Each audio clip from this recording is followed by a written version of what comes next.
kooperatsiyamga kirib kelgan paytimda birinchi farzandim qo'limda edi, chaqaloq edi. Lekin men undan oldin juda ham shoshqin hayot tarzini boshdan kechirganman. Juda ham shoshib yashaganman. Deylik, talabalik yillarimda 4 ta 5 ta joyda ishlaganman. Turmushga chiqqan paytimda ham maktabda ishlardim, ham talaba edim. Bundan tashqari ozvochka bilan shug'ullanar edim. Men birdaniga shunchaki farzandim tug'ilganda, shunchaki bir farzand onasi bo'lib qoldim xolos. Meni bittagina maqomim bor edi, u ham ona. Boshqa hech qanaqa talab yo'q edi menda. O'sha paytda men uchun qanaqadir g'alati bo'lgan. Bo'ldimi, men hech kimga kerak emasman. Bo'ldimi, men jamiyatga yaroqsiz bo'lib qoldim. Lekin borib o'sha kooperativga kirib, asta-asta bu narsalarni joy-joyiga qo'yib, shuna xulosaga kelganman. Yo'q, men to'g'ri yo'ldaman. Bolam asabiy onani, birdaniga unaqa hayotdan bunaqa hayotga o'tib qolgan bir bezovta onani ko'rgandan ko'ra, o'zini yaxshi ko'rgan ishi bilan shug'ullanadigan, kerak paytda unga vaqt ajratadigan onani ko'rgan yaxshiroq. Hayotingizda sizni eng ko'p o'zgartirgan kunlar yoki shunga o'xshash voqealar bo'ganmi? Bu voqea meni hayotimda do'postligi bo'lgan. Hayotim ungacha edi, undan keyin men boshqacha bo'lgan. Bu gapirish ozgina qiyinroq. Bu ota-onam ajrimlari. Chunki men bu narsani ertagindan 16 yosh bo'ladigan kunlarimda eshitganman. Bir kechada sochimga oq tushgan. Bir kechada men umuman kelajak haqidagi hamma orzularim batamom yo'qolgan. Men bu narsani keyin qaytadan deylik rejalashtirishga to'g'ri kelgan. Mana shu kunlar men hayotimda tub burilish yasagan. Bizda shunaqa qoida bor. Oila qachon oila bo'ladi? Qachonki hamma birgalikda bo'lsa. Oila qachon birga bo'ladi? Hamma birgalikda yashasa, hamma bir-birini ko'rib tursa. Hamma hech bo'lmaganda ovqat mahal stol ustiga yig'ilsa. Mana bu menimcha boshqa narsa va menda o'sha narsaga shuncha chek qo'yilgan kundan boshlab men hayotimda do'postligi ko'rinib qoldi. Men boshqa odam sifatida yashay boshladim. Hattoki o'zimni onamni, men birinchi farzandman-da, birinchi farzand, ham qiz farzand, birinchi qiz farzandman. Men hattoki o'zimni onamni o'g'il farzandlaridek tasavvur qilishga boshladim o'shanda. Men o'zimcha shuni xulosa qilganman. Menga hech kim bu narsani aytmagan, mendan hech kim narsani talab qilmagan. Lekin men o'ylaganman, endi onamni oldilarida yonimda beradigan hech kim yo'q va u men bo'lishim kerak. Hech kim menga ishla deb majbur qilmagan. Yo'q, men ishlashim kerak. Hech kim mendan pul topib majbur qilmagan. Yo'q, men pul topishim kerak. Endi kimdir yordam berish kerak onamga. Onam bir o'zlariga 3 farzanddan qiyin-ku deganda, shu xulosalarni qilishimga to'g'ri kelgan o'shanda. Bu yerda faxrlanadigan joyim bor. Men o'shanda 20 yoshga yetib ketmasdan dollarda maosh olganman. Hozir qilmayman hayotda bu ishni, lekin o'sha paytda men uchun juda katta narsa edi. 10 minutlik 25 ta videoni tarjima qilganim uchun menga $100 berishardi. Men $200 olgan oylarim ham bo'lardi. Tasavvur qilyapsiz, 50 ta videoni tarjima qilish va bu menga yoqardi. Men uxlamaslikka ham rozi edim, chunki o'sha payt quvvatimiz yetarli bo'lganda. Tarjima ishini qilardim. Bundan tashqari o'sha qilgan tarjimalarimni o'zim ozvochka qilardim. Va bilasizmi, go'l ekanman, sodda ekanman, puliga qiziqqanman xolos. Xo'p, qaysi kanalda chiqadi? Qayerda chiqadi YouTube'da? YouTube'daligini bilardim xolos, qiziqmaganman. Men uyalganman. Borib o'sha ovozlarimni o'zim eshitib kelishdan qanaqadir uyalganman. O'zim ovozim eshitmanga qanaqadir unusual g'alati narsa bo'lgan. Agar umumiy sonni sanasangizchi, o'sha paytda bir payt o'zida 50 dan oshardi. Va meni qo'lim akashiy bo'lib qolardi. Lekin men shundan maza qilardim. Akashiy bo'lib qoladi, tasavvur qiling. Lekin o'sha paytda bitta zo'r narsa bor edi. Bilasizmi, jamoalarimdan juda minnatdorman-da, doim meni qo'llab-quvvatlashgan. Nimaga? Deylik, keyingi oyning ishini bu oyning oxirida yoki o'zog'i birinchi haftasida qilib tugatib bo'lardi. Va men uchun muammo emas edi. Bitta loyihani bir oylik matnini o'tirib bittada yozib berish. 27 daqiqa bo'lgan bir marta Salman qarab turgan soatga. 27 daqiqada bitta anaqani proyektni bir oylik matn yozib bo'lganman. Va shunda ham haligi idish-shuv, kir mashinani qo'shib kelib, orada kirlarni yoyib kelib, ham kam vaqt ketdi. Ham ko'nglimdagi material bo'ldi degan. Xursand bo'lganman. Anaqa oshgan va u paytda ma'lumot uchun aytaman, ChatGPT yo'q edi. ChatGPT degan narsa yo'q, uni hidi ham yo'q edi. Biz xayoldan o'zimiz o'ylab topib yozardik. Endi kulgiliga yo'yarsiz balki. Hatto raddomga borish kelishim tekst yozgan. Bolam tug'ilishi kerak, raddomga ketishimiz kerak. O'sha paytda og'riq his qilmayotgan paytlarim shuni o'tirib tekst yozardim. Bu shunchalik pulga muhtoj va pulga o'lib qolganimdan emas, yo'q. O'sha paytda tekst men hayotim edi. Matn men hayotim edi. Men matnning ichida yashardim. Men matnning ichida suzardim. Ezoba, assalomu alaykum. Yaxshimisiz? Charchamayapsizmi? Assalomu alaykum. Sizni узкий krugda, o'zimizda tilda aytadigan bo'lsak, soha mutaxassislari orasida juda ham ko'pchilik yaxshi tanishadi, yaxshi hurmat qilishadi. Sababi 6 yildan beri ssenaristlik, copywriterlik sohasida borsiz. Bundan tashqari ingliz tili o'qituvchisi sifatida ham juda ham yaxshi tanilgansiz. Endi keling sizni yangi auditoriya bilan tanishtirsak. Faqat bitta sharti bor, opajon. Hech qanaqa rasmiyatchiliklarsiz boricha hamma narsani ochiqchasiga aytib berishingiz kerak bo'ladi. Bo'lganini suvni suvga, yog'ni yog'ga ajratib berishingiz kerak bo'ladi. Men sizga bu uchun savollarni berib ketaveraman. Kelishdik. Birinchi beradigan savolim, bu videoni kimlar ko'rish kerak deb o'ylaysiz? Aynan qanday insonlar uchun bizning videomiz manfaatli bo'ladi deb o'ylaysiz? Menimcha bu video shuncha yillik faoliyatimda men bilan birga ishlagan hamkorlarim bor. Bundan tashqari o'qitgan Menga yaqin o'quvchilarim bor. Ular men bilan dars payti tanish, lekin shaxsiyat borasida unchalik ham tanish emas. Men haqimda juda ham bir yaxshi ma'lumotga ega emas. Bundan tashqari ko'pchilik bitta savol bor. Ayniqsa o'quvchilarim, oila a'zolarida shunaqa savol bo'ladi. Rostdan ham o'zim vatan orqali daromad qilsa bo'ladimi? Bu qanaqadir zamonaviy mashiniylikni bitta usuli emasmi? Qanaqa qilibsan? SMS o'rniga tekst yozarkansan, u senga pul to'lashadi deyishadi. Mana shunaqa insonlar ham ko'rib, xulosa qilishini xohlagan bo'lardim. Ya'ni, ha bu orqali karyera qursa bo'ladi. Ha bu orqali kelajak qursa bo'ladi. Va bundan tashqari, men bu sohaga va umuman mana shu oxirgi 6 yillik hayotimga oson yetib kelmadim. Depressiya, stress ketma-ket shunaqasidan keldim. Aslida bu tabiiy holat. Shunchaki men o'sha paytda buni og'ir o'tkazganman xolos. Va menga o'xshagan insonlar yana bor. Asli buni tabiiy ekanligini bilmasdan o'zi uchun qanaqadir qiyinchilikni o'ylab olgan ayollar bor. Mana shunaqa ayollar ham shu videoni ko'rishni juda ham xohlagan bo'lardim. Ya'ni, ha, u qiyinchilikdan keyin ham hayot bor. Ha, u qiyinchilikdan keyin ham nimagadir erishsa bo'ladi. Ha, bu o'tadi, muhimi. Mana shunaqa holatdagi ayollar ayniqsa ko'rishni juda ham xohlagan bo'lardim. Demak, 3 xil auditoriyani tilidan bugun sizga savol berar ekanmiz. O'quvchilaringiz sizga lично bera olmagan savollaridan, soha mutaxassislarining o'tkir savollaridan va qo'shimcha sizni sohangizga qiziqqan yangi auditoriya tilidan sizga savollar berar ekanmiz. Qanday boshladik, hay? Boshladik. Bolaligingiz qanaqa o'tgan? Bolaligim ko'pchilikni bolaligi bilan solishtiradigan bo'lsam, masalan, storytelling qilib bersa o'zini bolaligini qiyin paytlardan olib kelishadi-da. Yo'q, men unaqa deya olmas ekanman. Men juda ham yaxshi bolalikdan o'tganman. Sharoit nuqtai nazaridan qaraladigan bo'lsa, men yaxshigina bolalik boshdan kechirganman. Lekin bitta tomoni bo'lgan, bolaligimda men o'qituvchilar oilasida tug'ilganman. O'qituvchilar oilasida, sulolasida katta bo'lganman va mendan kutuvlar ozgina kattaroq bo'lgan. Ya'ni, masalan, deylik, maktabdan meni faxriyorlik olib kelishim tabiiy holat bo'lgan. Maktabda meni 5 bahoga o'qishim bu tabiiy holat bo'lgan. Men bunga aslida kattaroq mehnat bilan erishyapman. O'sha paytda yaxshigina deylik, stressni boshdan o'tkazib, qanaqadir o'qituvchilar bilan qanaqadir kelishuvlar qilib, 2 ta emas 3 ta, 3 ta emas 4 ta, 4 ta emas 5 ta topshiriqlarni bajarib, deylik, bir nimalarga erishyapman. Lekin bu narsaga tabiiy sifatida qaralgan. Ya'ni, men o'qimishli odamlarning farzandiman-ku, bunaqa bo'lish tabiiy deyilgan va bu narsa meni o'zimga qanaqadir marrani yana ham kattaroq qo'yishimga sabab bo'lgan. Demak, bu bilan kattalarni hayron qoldirib bo'lmas ekan. Demak, bundan ham ko'proq harakat qilish kerak ekan. Bundan boshqacharoq nimadir yo'l tutish kerak ekan degan narsa bo'lgan bolaligimda va bu narsa ozgina qiyin bo'lgan. Sharoit nuqtai nazaridan emas, ruhiy jihatdan ozgina qiyinroq bo'lgan. Ya'ni, lekin hozir o'sha paytlarni o'ylasam, menda faqat savol paydo bo'ladi. Men o'zi bolalarimga o'shanaqa bolalik bera olyapmanmi? Aqalli o'shanday bolalik bera olyapmanmi? O'sha paytdagi ota-onamni qo'llab-quvvatlab, o'sha paytdagi ota-onam biz uchun yaratgan sharoiti, o'sha paytda ota-onam biz uchun o'zlarini qandaydir kechgan rohatlari bor edi. Men o'zi shunaqa qila olyapmanmi? Hattoki oddiy misol, to'garak nuqtai nazaridan qaraymanda, biz bormagan to'garak yo'q. Biz singlim bilan bormagan to'garakni o'zi yo'q. Sportga ham borganmiz, raqsga ham borganmiz. Haligi qo'l mehnati bo'ladi, unga ham borganmiz. Fanlar bo'yicha bormagan fanimiz yo'q repetitorga.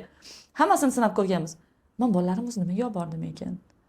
Men bolalarimga birlamchi ehtiyojdan tashqari nima qilib berdim ekan degan anaqa xayolimda muhokama ketadi ko'pincha shu bolalik haqida o'ylaganimda. O'ylab qarasam, ancha-muncha bolalikdan yaxshisini boshdan kechirgan ekanman. Zo'r. Yana aytmoqchisizki, men bolalarimga xuddi ota-onamdek qara olyapmanmi? Ya'ni ularni faqat moliyaviy boqib katta qilmasdan, ularga ma'naviy boyliklarimni ham bera olyapman, ma'naviy oziqlantiryapmanmi ular degan savollar bilan hozir yuribsiz. Masalan, boshqalarda ham bu savol bo'ladi. Bu tabiiy. Ota-ona borki, ota-onada bo'ladi bu savol. Lekin menda ko'proq bo'lyapti. Nimaga? Chunki men o'zi shundoq ham davlat menga vaqt berib qo'yibdi-da, bolalaring bilan vaqt o'tkaz, dekretdasan, bolalarga ajrat vaqtingni deb. Lekin men o'sha paytda ham ishlayapman-da.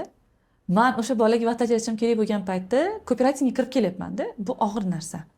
Men o'zimni asl mutaxassisligim deylik ingliz tili bo'ladigan bo'lsa, boshqa mutaxassislikdagi karyeramni yo'lga qo'yyapman-da. Meni vijdonim juda qiynalgan o'sha paytda. Men bola uchun ajratishim kerak bo'lgan vaqtni undan olib qo'yyapman deb juda ham vijdonim qiynalgan. Lekin oxirida shuna xulosaga kelganman. Demak, menda yana ham ko'proq talab bo'ladi. Ya'ni men vaqt taqsimlashni bilishim kerak.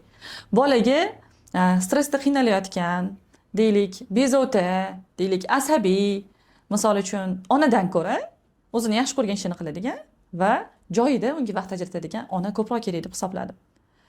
Chunki ochig'ini aytadigan bo'lsam, men kooperatsiyanga kirib kelgan paytimda birinchi farzandim qo'limda edi, chaqaloq edi. Lekin men undan oldin juda ham shoshqin hayot tarzini boshdan kechirganman. Juda ham shoshib yashaganman. Deylik, talabalik yillarimda 4-5 ta joyda ishlaganman. Turmushga chiqqan paytimda ham maktabda ishlardim, ham talaba edim. Bundan tashqari azvochka bilan shug'ullanar edim. Men birdaniga shunchaki farzandim tug'ilganda, shunchaki bir farzand onasi bo'lib qoldim xolos. Meni bittagina maqomim bor edi, u ham ona. Boshqa hech qanaqa talab yo'q edi menda. Aslida rahmat bu narsa uchun. Masalan, mendan kelinlikni talab qilmaganlari uchun, boshqa vazifalarni mendan talab qilmaganlari uchun aslida rahmat ularga. Men o'sha paytda men uchun qanaqadir g'alati bo'lgan. Bo'ldimi, men hech kimga kerak emasmanmi? Bo'ldimi, men jamiyatga yaroqsiz bo'lib qoldimmi? Lekin borib o'sha kooperativga kirib, asta-asta bu narsalarni joy-joyiga qo'yib, shuna xulosaga kelganman. Yo, men to'g'ri yo'ldaman. Bolam asabiy onani, birdaniga unaqa hayotdan bunaqa hayotga o'tib qolgan bir bezovta onani ko'rgandan ko'ra, o'zini yaxshi ko'rgan ishi bilan shug'ullanadigan, kerak paytda unga vaqt ajratadigan onani ko'rgani yaxshiroq. Juda ham yaxshi ma'lumotlarni, juda ham yaxshi keyslarni, o'rnak bo'ladigan narsalarni aytdingiz. Shu o'rinda yana bir savol sizga bermoqchiman. Hayotingizda sizni eng ko'p o'zgartirgan kunlar yoki shunga o'xshash voqealar bo'lganmi? Sizni mana 180 gradusga, hatto 90 gradusga dunyoqarashingizni o'zgartirgan. Mana bunaqa qilsam, mana bunaqa bo'lar ekan degan joylar bo'lganmi? Bo'lgan. Bu voqea meni hayotimning do'pposligi bo'lgan. Hayotim ungacha edi va undan keyin umuman boshqacha bo'lgan. Bu gapirish ozgina qiyinroq. Bu ota-onam ajrimlari. Chunki men bu narsani ertaingdan 16 yosh bo'ladigan kunlarimda eshitganman. Bir kechada sochimga oq tushgan. Bir kechada men umuman kelajak haqidagi hamma orzularim batamom yo'qolgan. Men bu narsani keyin qaytadan deylik rejalashtirishga to'g'ri kelgan. Mana shu kunlar men hayotimda tub burilish yasagan. Va shunaqa bo'lgan, hamma qiz orzu qiladi turmushga chiqishni. Men o'sha paytda shundan xulosa olganmanki, turmush bitta meni tanlovim bo'lish kerak emas. Meni hali yo'q farzandlarim tanlovi bo'lish kerak. Men turmush o'rtog'ini nafaqat o'zim uchun tanlayman, balkim kelajakda farzandlarim uchun tanlayman. Degan menga mana shu fikr mana shundan keyin kelgan. Mana shu voqeadan keyin menga shu fikr kelgan. Va men hozir ham deylik turmushga va alhamdulillah turmush o'rtog'im ham birgalikdagi hayotimizga shunchaki ikkalamiz tomonidan qaramaymiz. Shunchaki ikkalamiz nuqtai nazarimizdan qaramaymiz. Biz deylik mana shu kunlarning sabog'i bo'lsa kerak, boshqacharoq nuqtai nazardan qaraymiz va bu narsani kishiga qanaqa kamtik beradi yoki qanaqadir plyuslar ham bergan joylari bo'lgan, misol uchun. Qanaqadir menga yana ham ko'proq harakat qilishga, yana ham ko'proq mehnat qilishga, yana ham muvaffaqiyatliroq bo'lishga, yana ham hech kimga suyanmaslikka o'rgatgan kunlari bo'lgan. Lekin bu har doim ham yaxshi narsa emas. Va biz hozir qanaqa qaror chiqarmaylik, qanaqa reja qilmaylik, qanaqa maqsad qo'ymaylik oldimizga, turmush o'rtog'im bilan shu narsalarni o'ylaymiz. Hatto shunaqa kunlar bo'lgan, bular uzoqroqqa borib ishlashlariga to'g'ri keldi. Va bu ko'pga bormadi. Biz kelishgan holatda bu narsaga birgalikda nuqta qo'ydik. Va yo ishlarni yaqinroqqa keltirishga va yoki boshqa umuman ish ko'rishga kelishdik. Chunki bizda shunaqa qoida bor. Oila qachon oila bo'ladi? Qachonki hamma birgalikda bo'lsa. Oila qachon birga bo'ladi? Hamma birgalikda yashasa, hamma bir-birini ko'rib tursa. Hamma hech bo'lmaganda ovqat mahali stol ustiga yig'ilsa. Mana bu menimcha boshqa narsa va menda o'sha narsaga shunaqa chek qo'yilgan kundan boshlab men hayotimda do'pposligi bo'linib qoldi. Men boshqa odam sifatida yashay boshladim. Hattoki o'zimni onamni, men birinchi farzandman-da, birinchi farzand, ham qiz farzand, birinchi qiz farzandman. Men hattoki o'zimni onamni o'g'il farzandlaridek tasavvur qilishni boshladim o'shanda. Men o'zimcha shunaqa xulosa qilganman. Menga hech kim bu narsani aytmagan, mendan hech kim narsani talab qilmagan. Lekin men o'ylaganman, endi onamni oldilarida yordam beradigan hech kim yo'q va u men bo'lishim kerak. Hech kim menga ishla deb majbur qilmagan. Yo'q, men ishlashim kerak. Hech kim mendan pul top deb majbur qilmagan. Yo'q, men pul topishim kerak.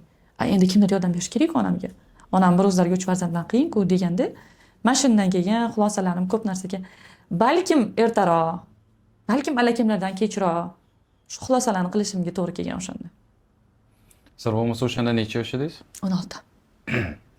Endi qarang, 16 yoshli E'zozxonni yoniga borib, hozirgi E'zozxon gapirganida unga top beradigan 3 ta maslahati nima bo'lgan bo'lar edi? Birinchisi, hammasi o'tadi. sog'ligimni ehtiyot qildirdim. Eng birinchisi, men hozir ham o'zimga yetadigan va balkim amal qilmaydigan narsam shu. Hammasi o'tadi, lekin sog'lig'im ushlab qolish kerak.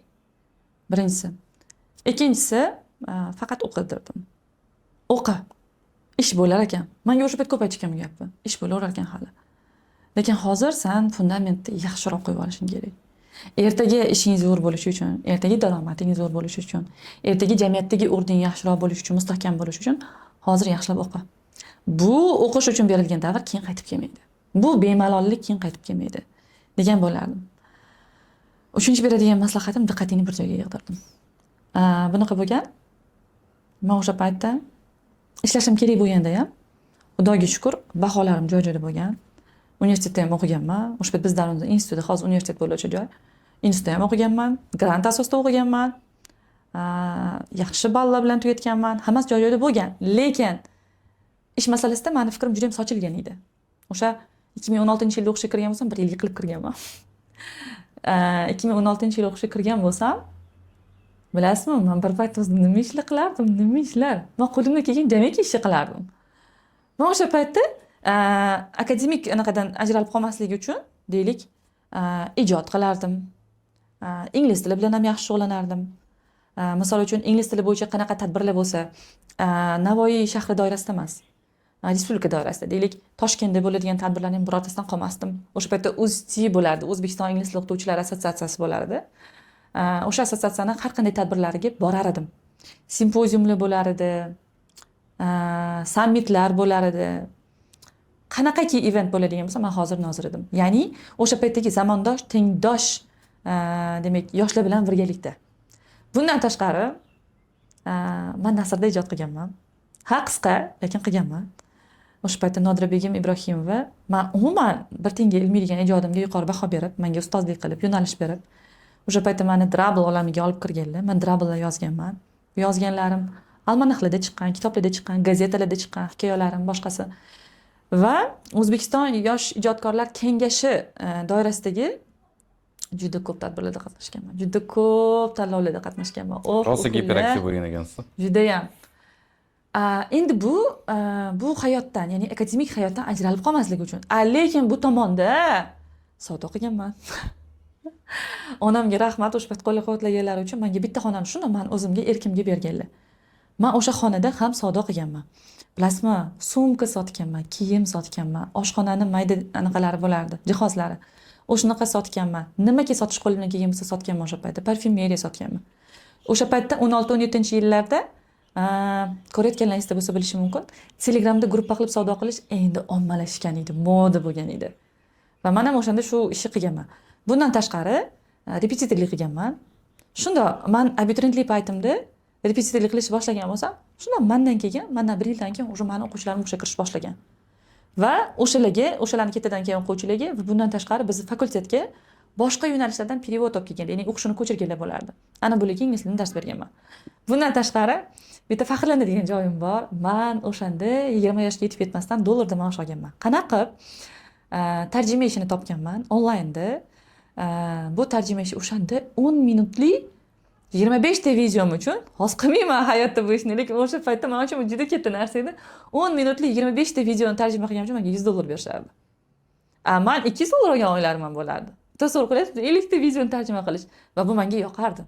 Men uxlamaslikka ham rozi edim, chunki o'sha payt quvvatimiz yetarli bo'lganda. Tarjima ishini qilardim. Bundan tashqari o'sha qilgan tarjimalarimni o'zim azvuchka qilardim. Tarjima qilardim, azvuchka qilib berardim. Va bilasizmi, go'l ekanman, sodda ekanman, puliga qiziqqanman xolos. Xo'p, qaysi kanalda chiqadi? Qayerda chiqadi? YouTube'da. YouTube'daligini bilardim, xolos, qiziqmaganman. Men uyalganman. Borib o'sha ovozlarimni o'zim eshitib kelishdan qanaqadir uyalganman. O'zim ovozim eshitmanga qanaqadir unusual g'alati narsa bo'lgan. So'ramaganman ham. Tanishlarim, "Men bu siz ovozingizni tashlasa, ha" deb qo'yardim. Aqalli o'shani kirib eshitishga uyalganman. 5-inchisi, men dadamdan o'rgangan hunarim bor edi. Ya'ni uyda rangli printerimiz bor edi, переплет qiladigan apparatlarimiz bor edi, glyansoviy har xil listlarimiz bor edi dadamdan qolgan. Men mana shularga har xil pechatni ishlarni qilardim. Kitoblar chop qilardim, albomlar chop qilardim. O'zim bir nimalar o'ylab topib, bu narsa 3-sinfligimdan boshlangan o'z dadamdan ko'rib. Dadam ketganlardan keyin shu ishlarni qilganman. Endi bir varakiga 5 ta ishni qilish o'sha paytda men uchun qiziq bo'lganda, Hozir eslab entikib ketdim hatto o'sha kunlarni.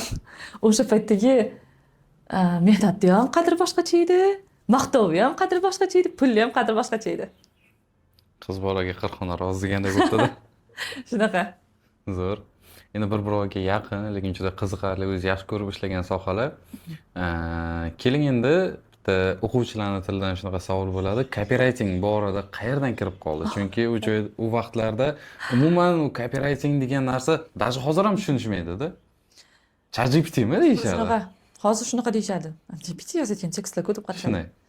No, o'sha paytda, oho. Men bilasizmi? Mana institut o'qib yurgan yillarimda mani kanalim bor edi, Telegram kanalim bor edi. Men Telegram kanalda yuritardim. Bilasizmi? U kanalning obunachisi oshib borsa 3000 ta bo'lgan. Oshib borsa 1000 ta atrofida bo'lib turar edi. Bir martagina 3000 ga yetganini eslayman. U ham doimiy ravishda emas. Xullas, hali 1000 taga yetib yetmagan paytlari kuzatuvchilar bor edi. U paytda hozirgidek bir yoqqa reklamaga berishlar, Telegram adresi yoqishlar yo'q edi. 16-17-yillarning gapini aytyapman. Prosta blog yuritardim. U ham Facebookdagi bitta tanishimiz, bitta obunachimizni taklifi bilan bo'lgan. Hatto u ochib bergan menga kanalni. Kanal mavzusi. Kanalni owneri u bo'lgan. Kanal mavzusi shunchaki lifestyle bo'lgan, ishonasizmi? Shunchaki lifestyle.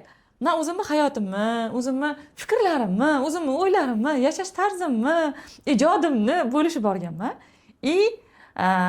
Buni orqasidan obunachilik yig'ilgan. Hatto tanishlarim meni kanalimga obunachi ko'paytirish uchun harakat qilgan o'shanda.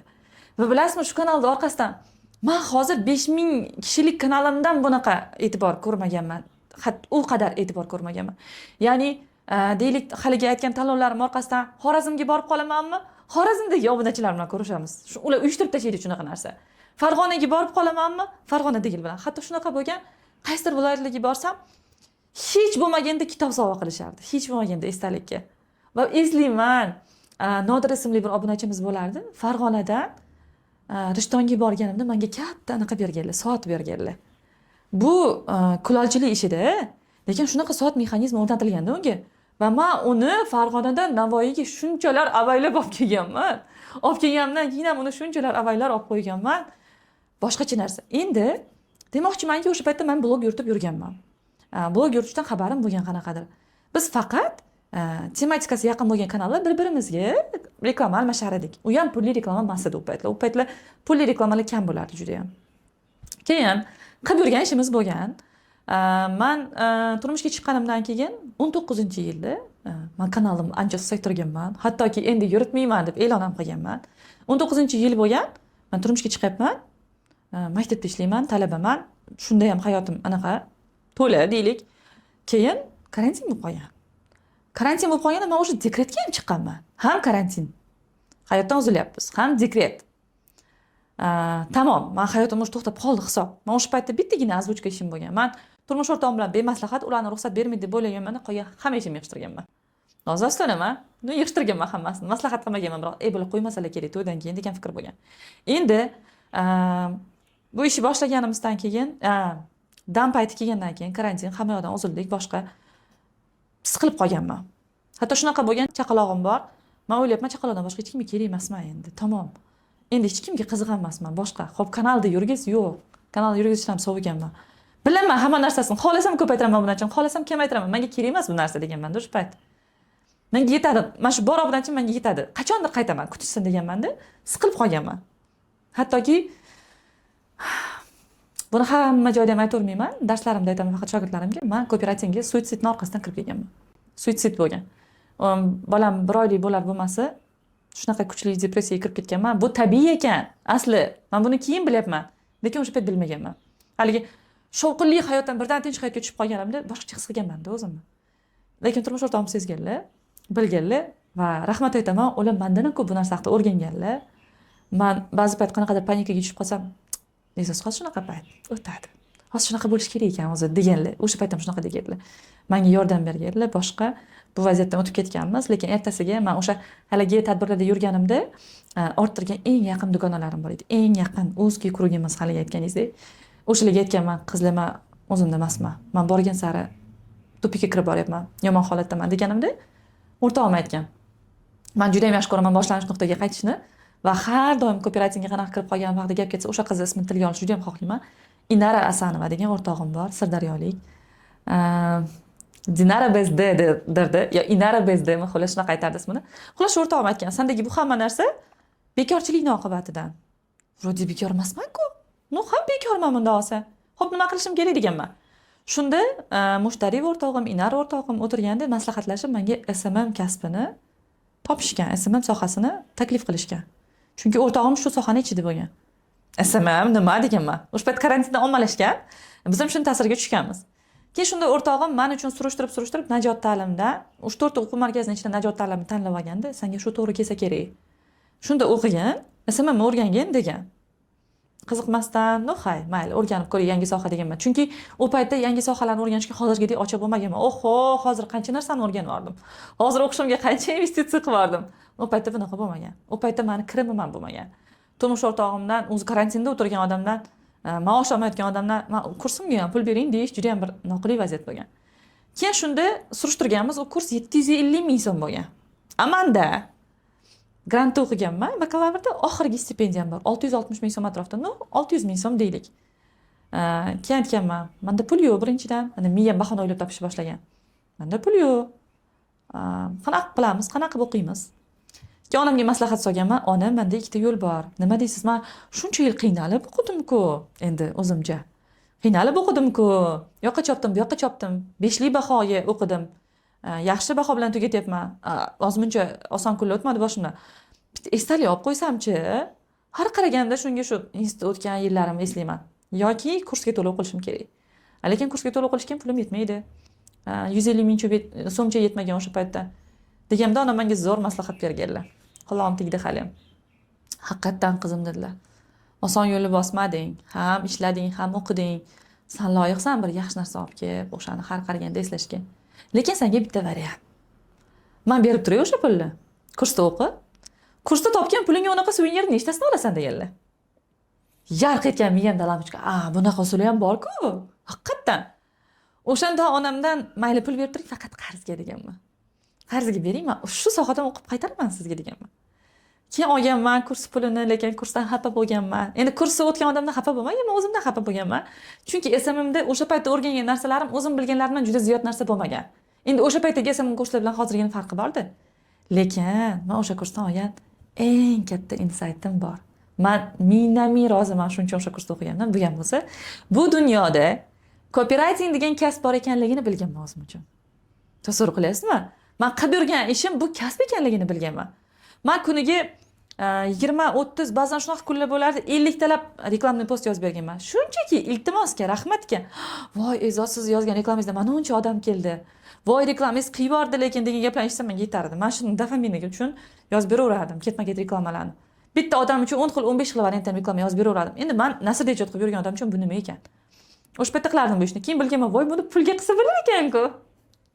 Men shuncha yozgan tekin reklamalarim menga shuncha daromad olib kelish kerak ekan-ku degan fikr bo'lgan o'shanda.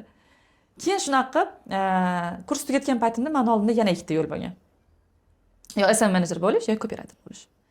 SMM menejer bo'lishni tanlamaganman. Chunki salgina perfeksionistlik odatim bor. Men aytganman, yaxshi SMM menejer bo'lish uchun loyihani borib o'rganish kerak. Vaholanki u paytda bunaqa emas edi. No, men o'zimga qo'ygan talabim shunaqa edi. Bemalol uydan turib SMM qilishardi, hali ham qiladiganlar bor. Endi men buni deshuvli SMM deb atayman. Men bor proyektni o'rganishim kerak, uni ichida bo'lishim kerak. Qanaqa qilib yaxshi ichida bo'lmasdan, jarayonda bo'lmasdan, hayotida ishtirok etmasdan turib zo'r SMM qilaman. Men chaqaloqning oydan chiqa olmayman vaholanki. SMM menga emas deganman. No, copywriter bo'la olaman deganman. Copywriter bo'la olishimga zarracha shubham bo'lmagan. Chunki nasrda ijod qilganim uchun, so'zi farqiga borganim uchun copywriting meni qo'limdan keladi. Bu meni ichimdagi anaqa atama borki qalb kasbi degan. Meni qalb kasbim shu deganman. Va mashq qilib uzoq yo'llardan copywriting sohasiga kirib qolganman. Zo'r, shuncha qilgan ishlarimni endi pulga qilsa bo'lar ekan deb o'yladim dedingiz. Birinchi topgan, именно copywriting sohasini orqasidan birinchi topgan pulingizni eslay olasizmi? Qanaqa bo'lgan? Qanaqa hissiyotlaringiz bo'lgan? Nechta pul bo'lgan u? Copywritingdan ish izlashni boshlaganimdan keyin ish topishim oson bo'lmagan. Keyin o'sha paytda ish izlaganman, topishim oson bo'lmagan. Vaqt o'tib boryapti, sud kerak. Keyin 3 oylarda o'zim birinchi buyurtmamni olganman. qamar loyihasidan bo'lgan. O'sha paytda qamar loyihasini qanaqadir suvenirlar chiqaradigan yo'nalishi ham bor edi. Suvenirlar sotuvga qo'yadigan. Menga talab bo'lgan, topshiriq bo'lgan, o'sha suvenirlar, har xil turdagi suvenirlar uchun tekst yozib berishim kerak edi. Men xursand bo'lganman, doim ishimni topdim. Bunaqa bo'lmagan, sanoqli bo'lgan bu ish. Bilmayman, juda ham oz matn yozib berganman va donasiga 17 ming so'mdan olganman. Bu men uchun qachonlardir dollarda maosh olib yurgan odam uchun bu 17 ming so'mning qadri juda baland bo'lgan. Juda ham baland bo'lgan. Va ish beruvchimni ham eslayman. Ismi Mirvali edi. Hali ham har zamonda gruppalarda o'sha mutaxassis ko'rib qolsam, deylik qanaqadir e'lon berganini eslayman. Shu edi meni buyurtmachim. Men rahmat unga deyman, ichimda rahmat bo'ladi. Lekin bu buyurtmamiz uzoqqa bormagan. Bilmayman, juda sanoqli buyurtmadan keyin to'xtatganmiz ishimizni. Chunki u paytda kopiraytingga pul to'lash unchalik ham anaqa emas edi. Lozim deb hisoblashmas edi. Shunchaki Googledan copy paste qilib qo'yilardi matnlar. Bu yigitim keyin shu narsaga o'tib ketgan. Va nimani bilasizmi? Ichimda og'riq bo'lgan.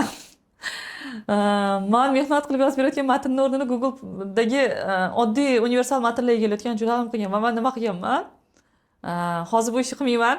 Lekin o'sha paytda loyihaning egasigacha chiqqanman. Loyihaning egasiga chiqib, ismimni boshqa odam qiladi-ku, aqlim yetmaganda. Loyihaning egasiga chiqib, meni ishdan chetlatishdi deganman. Nima uchun mendan qanaqa ayb o'tdi deganman. Menga hozir ish zarur deganman. Balkim shu jur'atim meni shaqa olib kelgandir. Hozir qilmaydi odamlar buni. Hozir qilmaydi, shogirdlarim erinadi. Va o'shanda loyihaning egasi aytgan menga, buni bilan shug'ullanadigan boshqa odam bor. Men bu narsada hech narsa deya olmayman. Uni o'zi bilan gaplashib ko'rsangiz bo'ladi. Men aralasha olmayman bu vaziyatga degan. Keyin xo'p deganman. Va undan keyinroq 3 oylarda o'zim birinchi buyurtmamni olgan bo'lsam, doimiy ishimni 6 oylarda olganman. Va bu Abba marketing agentligi bo'lgan. 10 ming so'm olganman bitta postim uchun. Hali eslayman, bitta postimga 10 ming so'm to'lashgan o'sha paytda. Va lekin aytaman, bu 10 ming so'mning qadri hozirgi deylik $100 ham balandroq edi. Men uchun Kerak paytda edi. kerak paytda kerakli summa edi. Mana 6 oyda ichida aytyapsiz, birinchi doimiy ishimni topdim va bu meni sevgan kasbim edi, to'g'ri, lekin birinchi o'rinda men ehtiyojim bor edi deyapsiz-da.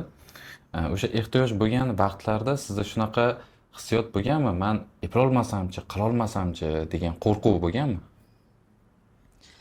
Ishni eplolmasligimdan qo'rqmaganman.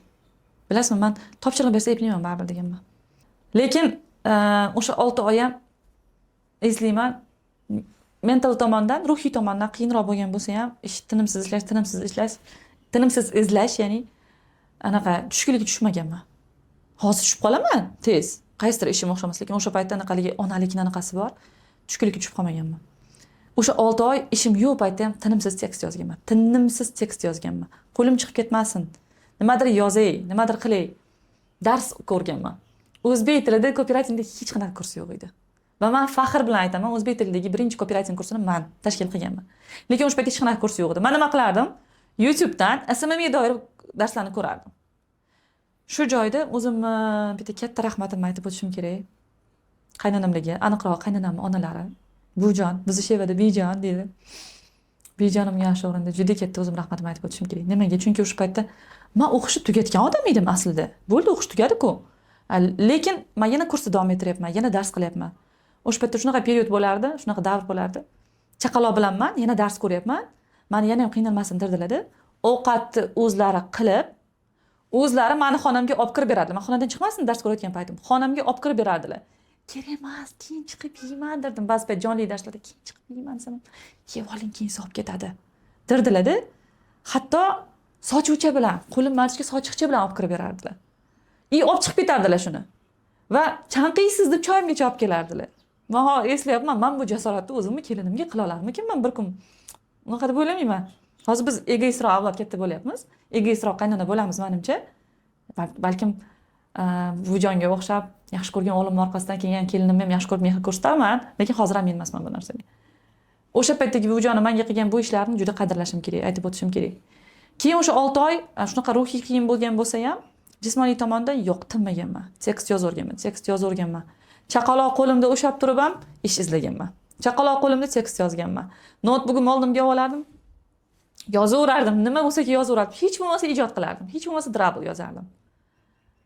Baribir bir kun ish topishimga ishonch bor edi. Ichimda gram bo'lsin shubha bo'lmagan ish topa olmasligimga. Baribir bir kun ish topaman. bitta duo demaylik, bitta anaqa motivatsion gap ushlab turardi. Balkim bir duolik masofa qolgandir. Balkim bir murojaatlik masofa qolgandir. O'zimga doim aytardim. Balkim mana shu murojaatdir meni ishim. Va bir kun shunaqa bo'lgan. O'zim doimiy ishim topganman. Bu ABBA marketing agentligi bo'lgan.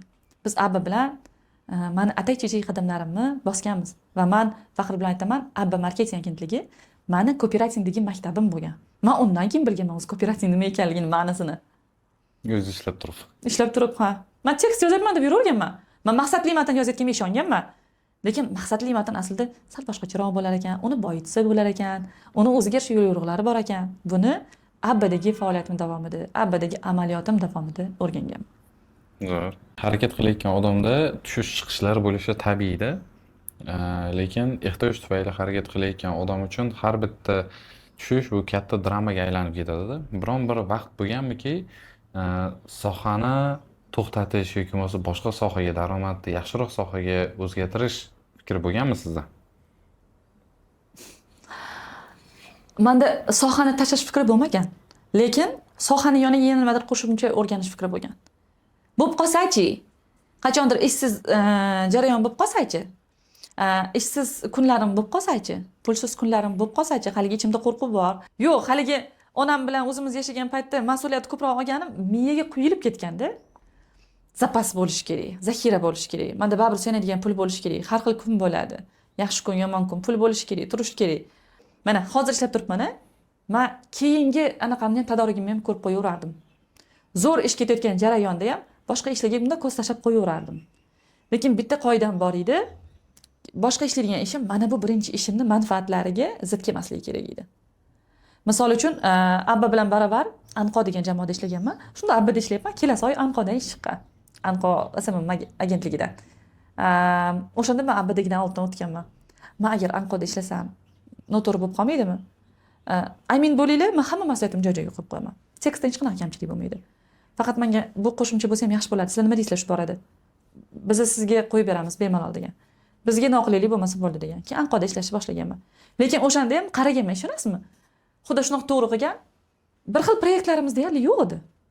Mana misol uchun, bunda ham uchirma center, bunda ham uchirma center bo'ladigan. Bunda ham o'quv markazi, bunda ham o'quv markazi, bunda ham choy, bunda ham choy, bunda ham do'kon, bunda ham do'kon bo'ladigan vaziyat bo'lmagan. Xudo shunaqa to'g'ri qilgan, balkim duolarimiz bir-birini manfaatiga zid kelmagan. Va shunaqa kunlar bo'lgan. O'sha paytda kuch-quvvatimni eslasam o'zim qolib qolaman. Endi bittagina bo'lganda farzandim. Yumushlarim unaqa ko'p bo'lmagan. 5 talaba agentlikda baravar ishlaganman. 5 talaba agentlikda baravar ishlaganman.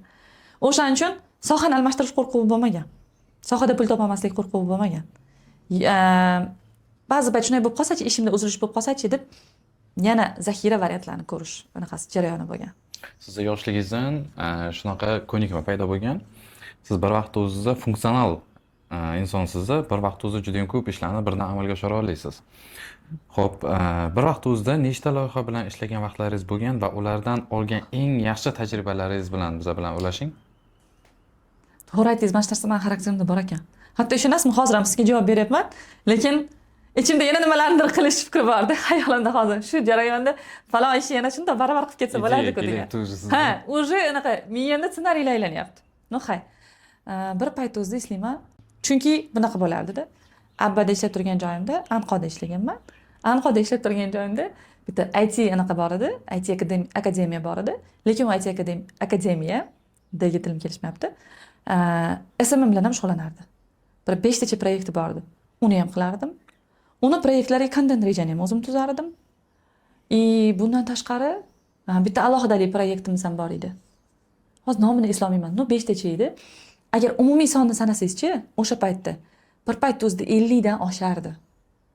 Va meni qo'lim akashiy bo'lib qolardi. Lekin men shundan maza qilardim. Akashiy bo'lib qolar, tasavvur qiling. Lekin o'sha paytda bitta zo'r narsa bor edi. Bilasizmi, jamoalarimdan juda minnatdorman-da, doim meni qo'llab-quvvatlashgan. Nimaga? Men Anqodagi ishimni, deylik, keyingi oyning ishini bu oyning oxirida yoki uzog'i birinchi haftasida qilib tugatib bo'lardim. Men rahmat aytaman, Sarvarbek bilan ishlaganmiz. Men kulardim, hatto faxrlanardim. Meni o'zimdan 7 yosh kichik rahbarim bor derdim o'shanda. Sarvarbek menga tuzilgan kontent planni, tayyor rejani oldindan berardi va men uchun muammo emas edi. Bitta loyihani bir oylik matnini o'tirib bittada yozib berish. 27 daqiqa bo'lgan bir marta Sarvar qarab turgan soatga. 27 daqiqada bitta anaqani proyektni bir oylik matn yozib bo'lganman va shunda ham haligi idish yuvib, kir mashinani qo'shib kelib, orada kirlarni yoyib kelib, shunda Sarvar xursand bo'lgan. Ham kam vaqt ketdi, ham ko'nglimdagi materiallar bo'ldi degan. Xursand bo'lganman. Anaqa oshgan va u paytda ma'lumot uchun aytaman, ChatGPT yo'q edi. ChatGPT degan narsa yo'q, uni hidi ham yo'q edi. Biz xayoldan o'zimiz o'ylab topib yozar edik. Bu nimadan bo'lgan? Men loyihalarni yaxshi o'rganib olardim. Misol uchun Berko paypoqlar bilan ishlaganmiz. Yoddan bilardim. Ularning nima plyusi bor, nima minusi bor, mahsulot qanaqa tayyorlanadi, zavodlari qanaqa u yoq. Hatto bir joylarda Berkoning paypoqlarini ko'rsam, kiymasam ham olardim shuni. Olib borib uni kiymasdim, avaylab olib qo'yardim. Mana shu loyihada ishlaganman deb. Keyin pechlarimiz bo'ladi, misol uchun pechlarni ham shuni yodlab olgandim. Qanaqa pechlar bor, nechta turdagi pech bor, mant qozonlari bor edi o'sha kompaniyada. Qanaqa mant qozonlari bor, qanaqa uni ko'rinishi, tuzilishi yaxshi o'rganib olardim-da. Bir o'tirishda bir oylik matnni yozib berardim. Abada kunli matn, kunli topshiriqlar kunli kelardi. Masalan, odatda u yoqda tushdan keyin ish qaynardi. Rosa qaynardi. Men tushdan keyin faqat ular bilan shug'ullanardim. Boshqa hech qanaqa ishim qilmasdim. Abba har kuni borishim edi. Boshqa agentliklar bilan boya aytgandek IT akademiyani ishini rejasini o'zim tuzardim-ku. Rejasini tuzayotgan joyda tekstini kirgizib ketaverardim. Rejasini yozaman, tekstini kirgizaman. Bir haftalik ishini bir haftada qilib qo'yardim. Mana shunaqa qilib o'ylaganda, menimcha taxminan 50 ga yaqin loyiha bilan bir payt o'zida ishlagan bo'lsam kerak. Juda ko'p loyiha edi. Va iloji boricha hammasini o'rganishga harakat qilardim. O payt miya bo'sh edi-da. O'qishga qatnamasdim, ishga qatnamasdim. Ishim faqat shu edi. Eplardim. Hatto sog'inaman o'sha kunlarni. To'g'ri. 50 ta loyihada bir vaqt o'zida ishlash bu qanaqa odam bo'lish kerak u ichida? Qanchalik yaxshi ko'rish kerak? Juda ham yaxshi ko'rardim. Men balki mas'uliyat sizga yo'yarsiz, lekin ovqat qilib turgan joyimda ham ovqatimni har doim boshlardim.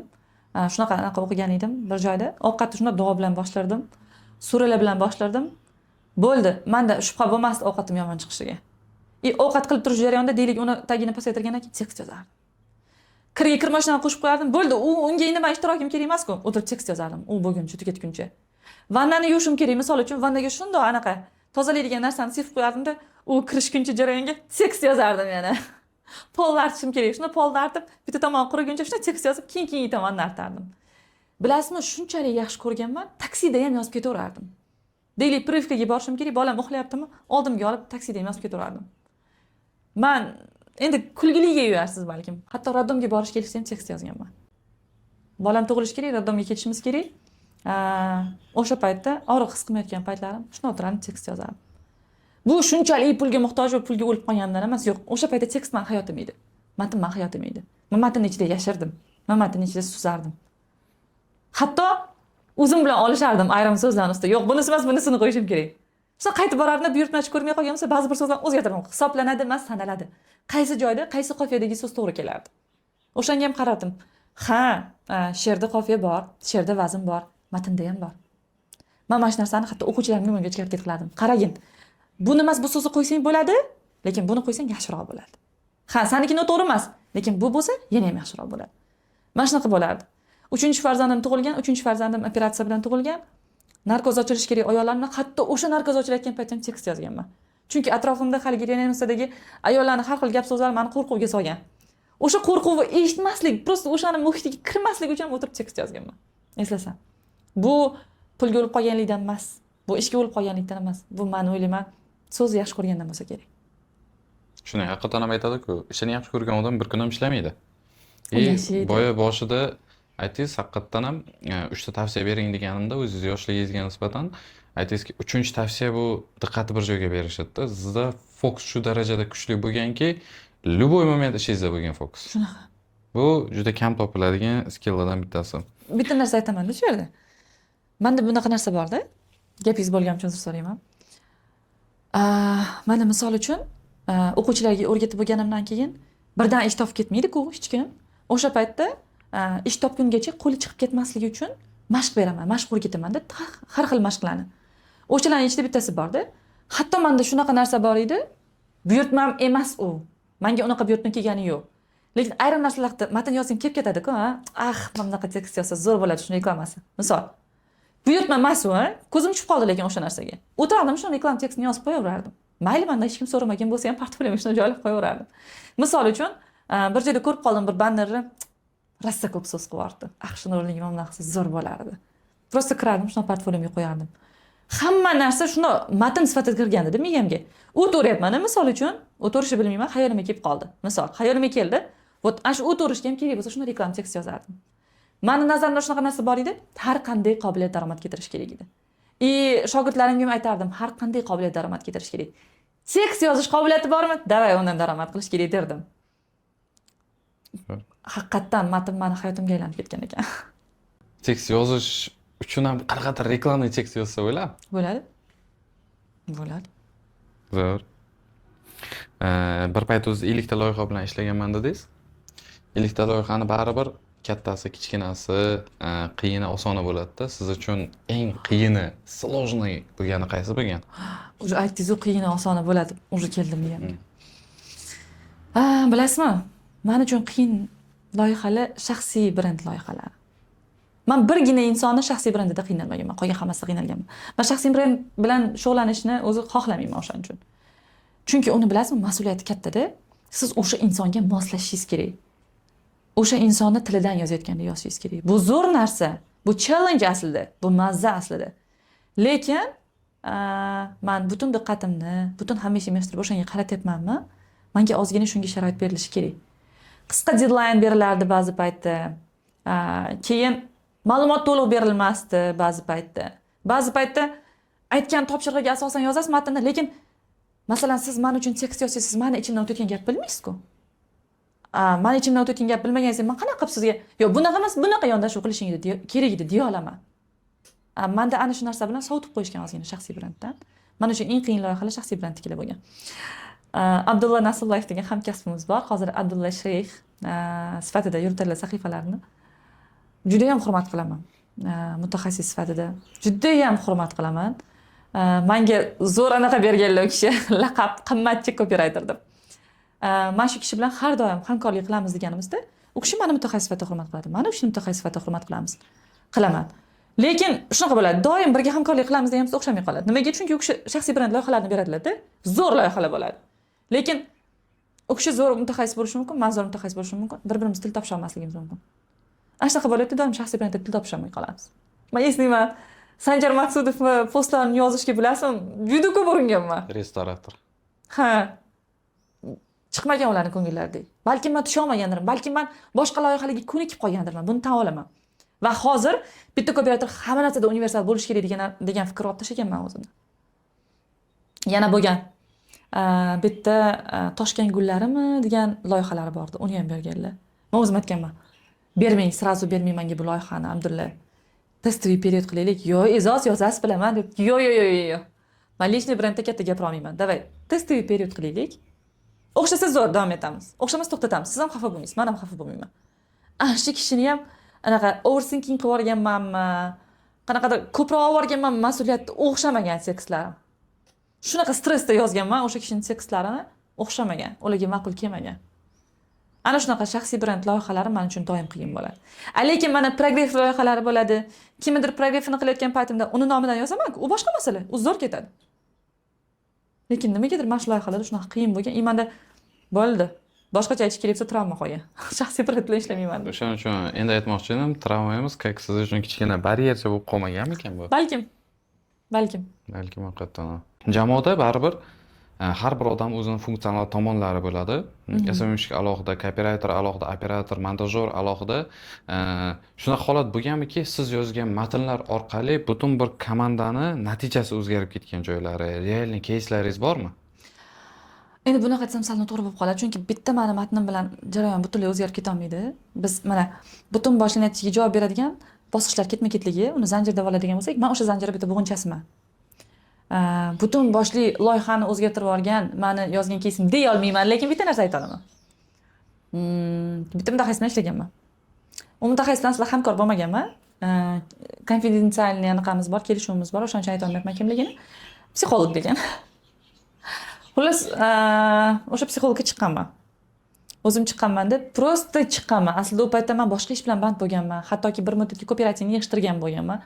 Men o'sha ishga chiqqanman. Qarang. Siz mana bu narsani bepul beryapsiz. Men sizni fanatingiz o'laroq, men sizni doimiy o'quvchingiz o'laroq bilyapman bu narsani. Bepul oyoq osti qilib berayotganingiz uchun ko'rmayapti odamlar, eshitmayapti bu narsani. Prosta qiziqish bildirmayapti o'sha narsaga. Keling shuni mahsulot holatiga keltirib sotuvga qo'yaylik deganman. Prosta mahsulot holatiga keltiraylik. Shunchaki dars sifatida emas, haqiqatan mahsulot sifatida o'sha pul to'lashga arziydigan narsa holatiga keltiraylik, sotaylik deganman.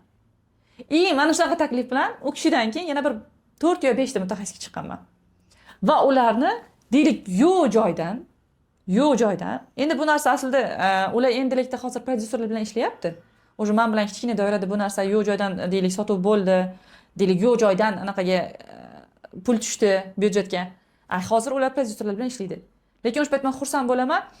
Mana ekspert har doim ham sotuvchi bo'lmaydi. Sohasini ustasi bo'ladi, lekin u har doim ham sotuvchi bo'lmaydi. Ana bunaqa insonlarga o'zi ularning mahsulotini aslida sotsa bo'ladi. Aksincha o'sha sotsa qadrliroq. Sotsa u ko'proq auditoriyaga, kerakli auditoriyaga yetib boradi aslida. Prosta bepul dostupga qo'yib uni oyoq osti qilib, bir kun ko'rarman deb uni arxivga tashlab qo'ygandan ko'ra, mayli minimum summaga bo'lsin, mayli ramziy summaga bo'lsin, lekin pul to'lashga arziydigan holatga keltirib turib, bepul ko'rib xohlagancha emas, pul to'lashga arziydigan holatga keltirib turib, ana undan keyin sotsa bo'lishini juda ko'p ekspert bilan demak shu narsani qilib ko'rganman va buni aksariyat qismi men bo'ldi endi bir muddatga kooperativni yig'ishtiraman, bir muddat dam olaman degan paytlarimga to'g'ri kelgan. Bitta men butun loyihaning natijasini o'zgartirib yubora olmayman. Lekin mana bu yerda bitta men tashabbusim bilan katta sotuvlar boshlanishi yo'lga qo'yilgan. Men shundan xursand bo'laman. Zo'r. Mana boya Ambada ishlaganman dedingiz, o'sha vaqtlarda Sanjar Maqsudovni aytdingiz. Yana katta auditoriyasi bor psixologlar bilan ishlaganman dedingiz. Bu vaqtda bitta narsa bo'ladi, u shaxsiy psixolog yoki bo'lmasa shaxsiy insondan tashqari u odamni auditoriyasi bilan ham ishlashingiz kerak edi. Shunaqa vaqtda eng katta auditoriya bilan ishlagan vaqtingizda kim bilan ishlagansiz va zapuslarda qatnashgan bo'lsangiz, qanaqa auditoriyali masshtabli zapuslarda qatnashgansiz? Masshtabli deb turib, auditoriyasini qiyosda aytadigan bo'lsak, eng salmoqlisini aytaylik. Eng salmoqlisi, eng menga hayot, hattoki meni o'zimni hayotimga, hattoki meni o'zimni karyeramga, hattoki meni o'zimni faoliyatimga ta'sir qilgan bittasini aytaylik. Auditoriya miqyosida emas. Bu Alisher Sayf loyihalari bo'lgan. Amba marketing agentligida ishlab yurgan paytimda men masofadan ishlaydigan yagona xodim edim va yagona ayol kishi xodim edim. Ular hamma Toshkentda edi, jamoamizdagilar, bitta men Navoiydan turib ishlardim. O'shanda biz jamoadoshlarimiz Alisher aka Isayevni biznesni davolash degan kurslari bor. Katta kurs, katta dasturi. O'shanga ular ham qatnashishardi. Bundan tashqari Alisher Sayevni shaxsiy brendlarini ham yuritishardi. Men qiynalmagan yagona shaxsiy brend loyihasi. O'shanda Alisher akani mana shu kurslarini sotish ham bizning agentligimizda edi. Biz agentligimiz o'sha paytda yo'q. Uzoq yillar oldin. U payt zapust degan terminlar modada emas edi. Zapust degan narsa bilsa bilmasa hamma qilib ketavermas edi. O'sha paytda lekin Amba marketing jamoasi shu ishni qilar edi. Ya'ni SMM qilish orqali strategiya bilan sotuvlarni yo'lga qo'ygan edi. O'sha paytda biz Alisher aka Isayevni demak sotuvlarni qilganmiz va men nima uchun bu narsani qadrli deyman va nima uchun buni salmoqli deyman? Chunki o'sha paytda men kooperativni juda ham chetdan, sirtdan bilganman. Men matn yozish bilan cheklanganman. Men sotuvchi matn yozish bilan cheklanganman xolos. Lekin bu yerda matnning mohiyati juda ko'p narsani qamrab olar ekan. Matnni sotadigan tus olishi uchun juda ko'p narsa qo'ysa bo'lar ekan unga. Men bularning hammasidan bexabar edim.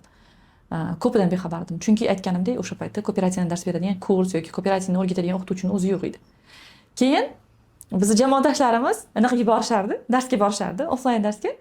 Va qaytib menga qisqa videolarni tashlab berishardi men post tayyorlashim uchun. Va o'sha qisqa postlarni o'zi menga yetardi matnni sotuvchi mohiyatini ochib berish uchun. Ular deylik matnga daxldor qilib gapirmasdilar. Lekin men uni matn nuqtai nazaridan o'rganar edim. Men o'shanda o'rganganman og'riq degan so'zlarni marketing tilidagi. Men o'shanda o'rganganman foyda degan tushunchani aslida qanaqa qilib ifodalashni matnda. Men o'shanda o'rganganman og'riq ustiga yana og'riq berib turib, keyin umid uyg'otib, keyin yechim berishlarni. Mani kooperativdagi ustozlarim qatorida deylik, menga matn o'rgatgan ustozlarni sanaydigan bo'lsam, men Alisher Saifni ham sanab o'tishim lozim deb hisoblayman. Chunki aynan ular menga matnga sotadigan tus berishni o'rgatganlar. Va aynan ularning kurslarini sotuvi menga juda katta narsa o'rgatgan. Va aynan ularning kurslarini deylik motivatsiyasi bilan men kurs o'tishni boshlaganman kooperativda. Ungacha kurs o'tish fikrim bo'lmagan. Keyin menda ichimda qaynagan. Zo'r ketyapti o'zimda. O'sha narsalarni amaliyotga qo'llagandan keyin buyurtmachilarim ko'payyapti. Daromadim zo'r bo'lyapti. O'rgatishim kerak buni. O'zimga o'xshagan ayollarga o'rgatishim kerak buni. Menga o'xshagan deylik, diqqatini boshqa tarafga qaratib, o'zini unutib qo'ygan ayollarni band qilishim kerak degan fikr Alisher Saifdan keyin menda paydo bo'lgan. Ularni zapuslari menga juda katta ham kasbiy tomonlama, ham ruhiy tomonlama, ham shaxsiy tomonlama ta'sir qilgan. Boshqa shaxsiy brendlar bilan именно shu Alisher Isayevning shaxsiy brendi bilan ishlaganingizdagi farqlarni sanab bera olasizmi? Men mazza qilganman, chunki aytyapsiz, men bunisi voy juda ham qiynalganman, qiyin bo'lgan, iloji bo'lsa qaytib kirmayman, menda stress bor deyapsiz. Bu tomonni men bu yoqda mazza qilganman deyapsiz-da. Kontrast juda katta bu yoqda. Shunaqa. Kontrast juda katta. Men hozir ham izohlab bering. Men hozir ham hattoki agar shu kishini loyihalarga taklif qilsa ishlagan, men ofislariga ham borib, ataylab, tomosha qilib, aylanib, o'rganib kelganman jarayonni. Hattoki o'sha yerda ovozingiz yaxshi ekan, keling siz sotuv bo'limiga taklif qilamiz deyishgan. Yo'q, men ishim boshqa-ku, yo'nalib ketaman deganman. Xullas, u kishini loyihalarda ishlaganimizda, mana Abba marketing agentligi bilan. Bilasizmi, hamma narsa reja asosida bo'lgan. Ya'ni, ha to'g'ri, bunaqa vaziyatda favqulodda rejalar ham bo'ladi, favqulodda qarorlar ham bo'ladi. Lekin ko'p narsa strategiya bilan, reja bilan bo'lgan. Biz nima uchun nima qilayotganimizni bilganmiz. Nima uchun qanaqa matn yozayotganimizni bilganmiz. Va matndan, har bitta matndan maqsad bo'lgan. Ko'ngliga kelgani uchun matn yozilmagan. Prosta bo'lgan qanaqadir matn chiqish kerakligi uchun matn yozilmagan. Galishka uchun matn yozilmagan. Hamma narsa strategiya bilan bo'lgan. Masalan, qanaqadir mesej bor, o'sha mesajni berish uchun matn yozilgan. Va topshiriqlar aniq berilgan. Mana bilasizmi? Katta zapus haqida gap ketganda, katta sotuv haqida gap ketganda, katta sonlar haqida gap ketganda mayda sonlar esdan chiqadi va Alisherga doim mana shu narsaga undaydi, targ'ib qiladi. Mayda raqamlar ustida ham ishlaylik, sonlar ustida ishlaylik deydi. Men buni o'zimga o'rganman. Mayda, demak, topshiriqlar, mayda matnlar ustida ham ishlaylik. Katta g'oya bilan boshimiz aylanib qolmasin. Unga mana bu qadamlardan o'tib boriladi degan narsa bo'lgan va menga ularni anaqasida topshiriq to'g'ri berilgan. Topshiriq to'g'ri berilgan. Men topshiriqni to'g'ri tushunganman, to'g'ri matn tayyorlab berganman. Boshqa loyihada qiynalgan joylarim topshiriq to'g'ri berilmagan. Topshiriq prosta to'g'ri berilmagan. Tasavvur qiling, falon mavzuda matn yozib ber. Bu tez emas. Xo'p, falon mavzu matnni har xil usulda yozsa bo'ladi. Men ham har xil usulda tayyorlab berishim mumkin. O'zimga ma'qul bittasi tayyorlab berganman. Endi boya aytganimdek kamera ortida siz menga bitta mavzuda masalan post yozib berishimni buyuryapsiz, lekin siz uni ochiq turgan derazadan boshlab yozilishini xohlayapsiz. Men qayerdan bilaman? Siz aytmasangiz uni. Men telepat emasman-ku, sizni ichingizdagini biladigan. Shunda ham men harakat qilaman. Hamma ham ideal topshiriq bera olmaydi. Hamma ham topshiriq berishni bilmaydi. Sug'urib olishga harakat qilaman. Lekin shunaqa insonlar bilan ular aytaymi ko'rinish qanaqa bo'ladi? Shunaqada, xullas tushunding-ku deydigan toifa bo'ladi-da. Xullas tushundingiz-ku deydi-da. Yo'q, hali hech narsani tushuntirgani yo'q. Xullas tushundingiz-ku, o'zingiz bilasiz-ku, o'zingiz ustasisiz-ku. Xo'p, o'zim ustasi bo'lsam, menda qancha tajriba bor. Qaysi birini olib yozaman u matnni? Aynan siz xohlaganingizni yozib bera olmasligim mumkin. Topshiriqni oldi berdizdan qiynalgan joylarim bo'lgan. Yana bitta yomon tomoni bor. Ikkita jamoani agar ikkita sotuv jarayonini taqqoslaydigan bo'lsam, bilasizmi, ba'zi bir komandalarda, ba'zi bir jamoalarda, misol uchun, qaysidir topshiriq uchun, qaysidir yo'nalishdagi topshiriqlarni bajarish uchun xodim olinadi, lekin unga umuman boshqa narsalarni yuklab tashlanadi. Misol uchun, matn mutaxassisidan qanaqadir mayda boshqa ishlarni ham kutishadi. Jadval tayyorlab berish, kommentariy borib yozib kelish, kommentariylarga javob qaytarish va hokazo. Misol uchun aytayapman bu narsani. Ya'ni bitta mutaxassisga keragidan ortiq bosim bilan topshiriq yuklab tashlanadi. Va bu nima bo'ladi? Asosiy bajarishi kerak bo'lgan ishdan unchaltib qo'yadi. Va boshqa jarayonlarda, boshqa demak, loyihalarda ishlaganimda mana shunaqa narsalar ham bo'lgan, menga xalal bergan. Menimcha shularni o'zi meni shu shaxsiy brend loyihalar bilan ishlashdan juda ham sovutib qo'ygan. Bugungacha ishlagan loyihalaringiz ichida haqiqatan ham Alisher Saifni keysini hisobga olmaganda boshqa loyihalarda ishlab maza qilgan, faxrlanadigan loyihalaringiz bormi? Keling, loyiha emas. Men sizga ikkita ishxonamni aytaman. Chunki o'sha ishxonadagi loyihalarda, bilan. o'sha ikkita ishxonada ishlaganim bilan, o'sha ikkita jamoada ishlaganim bilan haqiqatda faxrlanaman. Mani mutaxassis sifatida tarbiyalagan, mani mutaxassis sifatida bozorda yana ham yaxshiroq o'rnashimga yordam bergan, Charxlagansa bo'laydi. charxlagan, aynan. Ikkita jamoam bor. Mana shu ikkita jamoani aytishim lozim deb hisoblayman. Loyihalar hammasi shularning loyihalari. Birinchisi Abba marketing agentligi. Men o'zimni kooperativdagi faoliyatimni Abbada ishlagan yillarimsiz tasavvur qila olmayman. Mani kooperator sifatida Abba tarbiyalagan va keyinchalik uni yo'naltirgan, charxlagan, yana ham kuchliroq mutaxassis bo'lishimga yordam bergan jamoa bu 605 marketing agentligi. Men mana shu ikkita jamoada ishlaganim bilan faxrlanaman. Men mana shu ikkita jamoani deylik CV'imda yozishdan mazza qilaman. Zo'r. Sizni charxlagan mana ikkita zo'r agentsiyani aytdingiz-da.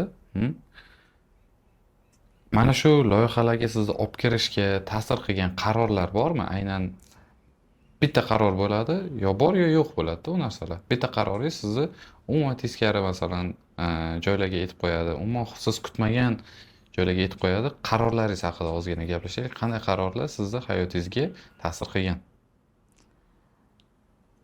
Javobim kutilmagan bo'lishi mumkin, javobim out of topic bo'lishi mumkin. Lekin buni eng boshda turadigan qaror meni o'ylashimcha, meni to'g'ri insonga turmushga chiqqanim. To'g'ri insonga turmushga chiqqanim nima uchun? Chunki bilasizmi, turmush o'rtog'im matndan umuman uzoq inson. Turmush o'rtog'im raqamli ichida yashaydigan inson. Turmush o'rtog'im iqtisod yo'nalishini, moliya yo'nalishini tugatgan inson. Lekin men turmushga chiqayotgan paytda menga aytishgan edi. Bu odam sani omad tumoring bo'ladi deb. Va xuddi shu gapni o'sha ham aytishgan ekan. Endi bildik biz bu narsani. Balkim shu nuqtai nazardan biz bunga jiddiyroq qararmiz. Balkim o'zi ikkalamizda ham shunaqa ahdimiz bo'lgandir qachonlar turmush qurishdan oldin. Qanaqa vaziyat bo'lishidan qat'iy nazar, turmush o'rtog'im buni tushunadimi? Tushunmaydimi? Ularga bu narsa tanishmi? Notanishmi? Ular bu narsada qanaqadir bir nimadir farqni biladimi, bilmaydimi? Maslahatlashaman. Deylik dadasi, mana shunaqa kontent olmoqchiman. Nima deysiz shu narsaga? Mana shunaqa sotuv qilmoqchiman. Mana shu periodlarga nasib bo'lsa, qilsammikan, qilmasammikan. Ular menga aniqlashtiruvchi savollar berib, mana hozir odamlar ChatGPT bilan qiladi-ku. Mana shunaqa odamim bor o'zi. Ular menga aniqlashtiruvchi savollar berib, yo yo'qli qiladilar. Loyihalar bilan ishlashimda ham shunaqa bo'ladi. Qayergadir ishga kirishimda ham shunaqa bo'ladi. Va bilasizmi, balkim erkak odamni anaqasi piri bor deb ham qarashadi-ku. Balkim shu narsa rostdir, bilmayman. U kishi menga nisbatan shunaqa deydilar. U kishi xuddi shu fikrda menga nisbatan aytganlarini eshitganimda shunaqa xursand bo'lganman. U kishi men bilan shunaqa maslahatlashadilar. Va shunaqa vaziyat bo'ladi, men ulardan qaysidir joyda ishlamoqchiman, taklif keladi, nima deysiz deganimda, ularni ko'zi yetmasa o'sha ish uzoqqa bormaydi. Xuddi boyagi ishimni to'xtatgan joyimdagidek. Ularning ko'zlari yetmagandi bunga. Ular xohlamaganda shu joyda ishlashim. Yo'q, menga hozir kerak deb men ishlagan edim. Va haqiqatan uzoqqa bormadi. U kishining ko'zi yetmasa uzoqqa bormaydi. U kishi xohlamasa uzoqqa bormayman, men bilaman. O'shaning uchun ko'pincha so'rayman, maslahat so'rayman. Qarang, men bunaqa vaziyatdaman. Topshiriqni berayotgan paytda qanaqa detallarni tushuntirasiz? Men turmush o'rtog'imga mana shunaqa detallarni tushuntiraman vaziyatni. Qarang, o'zi vaziyat mana bunaqa. Men bunda bunaqa, bunda bunaqa, menda bunaqa, unda bunaqa holat. Hammasini tushuntiraman. Tushuntirgandan keyin kerak bo'lsa ular yana savollar beradilar, aniqlashtiradilar. Keyin menga yechim beradilar. Men o'ylayman, ko'pgina qarorlarim sohadagi bo'lsin, shaxsiy hayotdagi bo'lsin, qanaqa vaziyatda bo'lmasin, ko'pgina qarorlarimni tagida eng birinchi navbatda shu odamga turmushga chiqishda qilgan to'g'ri qarorim yotsa kerak. Demak, aql ustida qilingan qarorlardan bittasi bo'lgan ekanda. Biz ko'p aytamiz bir-birimizga. Biz hissiyot bo'lgan, lekin keyinroq. Biz bir-birimizni his bilan emas, aql bilan tanlaganmiz. U kishi ham keyinchalik aytayaptilar, farzandlariga ona tanlagan. O'ziga yor bo'lishdan oldin farzandlariga ona tanlagan. Men ham boya aytgandek, o'zim uchun bir zo'r, deylik, sevadigan, mehr beradigan yo'q inson emas, birinchi navbatda farzandlarimga ota tanlaganman.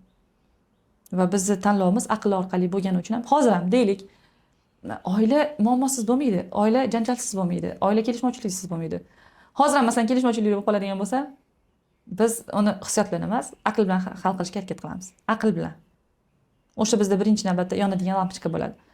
Va ba'zi payt bo'ladi, misol uchun ko'zingiz ko'rmay qoladi aqlingizni va o'sha paytda ham maksimalni bir-birimizga ozgina muddat berib, deylik 5 minut shunaqa havolashtirib kelib, yana aql lampochkasini yoqib, gaplashib, kelishib olishga harakat qilamiz.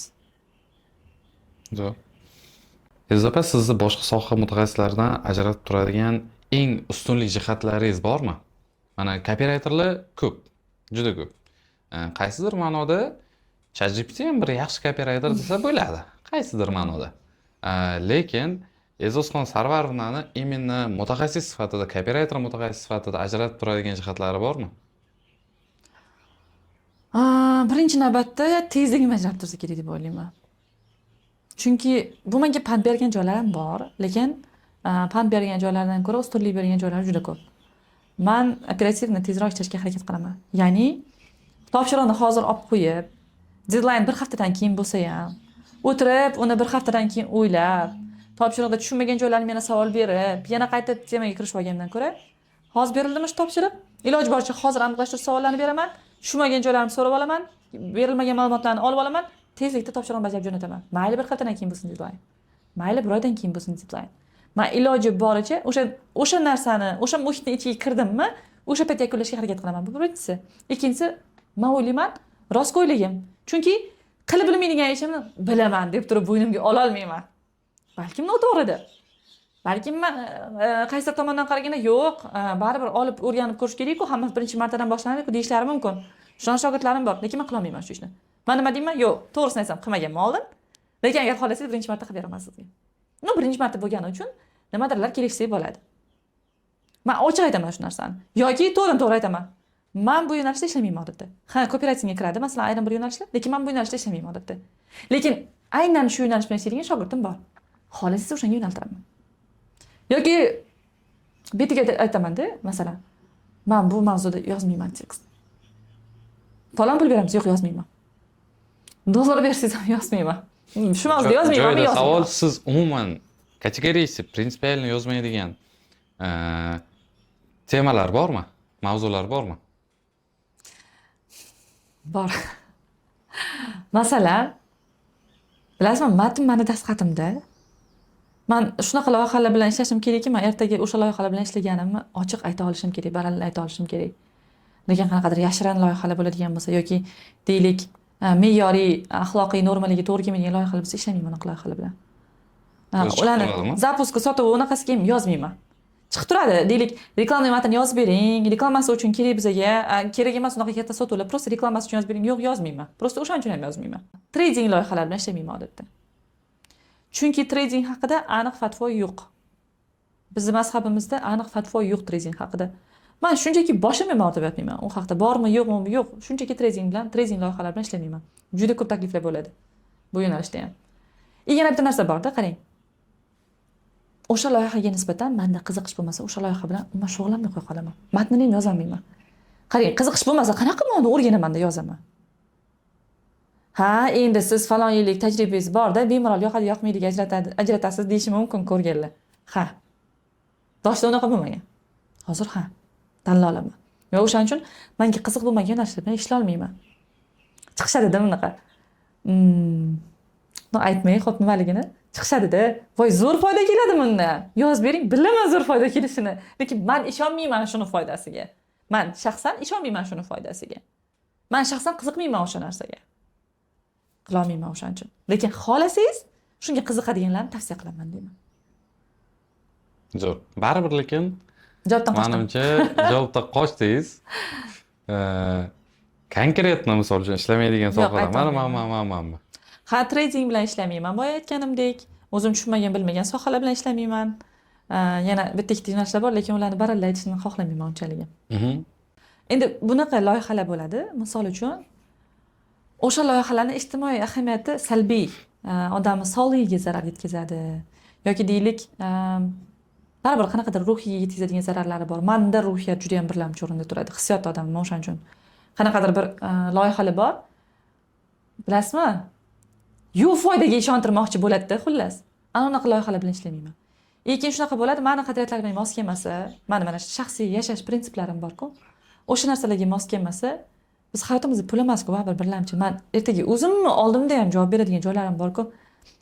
Yozmayman deb yozding-a degan savollarga javob berishim bor-ku. O'shaning uchun mana shunaqa mavzulardan qochaman. O'zingiz ichingizdagi sutda ham turib berishingiz kerak-ku. Turib bera olmaysiz. Mana o'zingiz oldingizdagi hurmatingiz yo'qolib ketaveradi. Shunday. Endi qarang, meni beradigan savolim juda qiziq savol. Men soha mutaxassislari ichidan ham любой bitta odamni ichidan ham o'tadigan narsa GPT masalasini tashlamoqchiman o'rtaga. GPT qanchalik darajada copywritingni eplay oladi va copywriterlar bilan imенно GPTni qanchalik farqi bor? Men konkretno ayta olaman, что to'g'ri prompt bersa, sizga to'g'ri tiza bersa, to'g'ri narsa yozib berasiz. GPTga ham to'g'ri prompt bersa, to'g'ri tiza bersa, copywriterlarni o'rnini bosa oladimi? O'rnini bosa oladi deb hisoblaydiganlar bor-ku. Ular so'zni o qadar mohiyatini tushunmaydiganlarda men to'la o'rnini bosa olmaydi deb ayta olaman.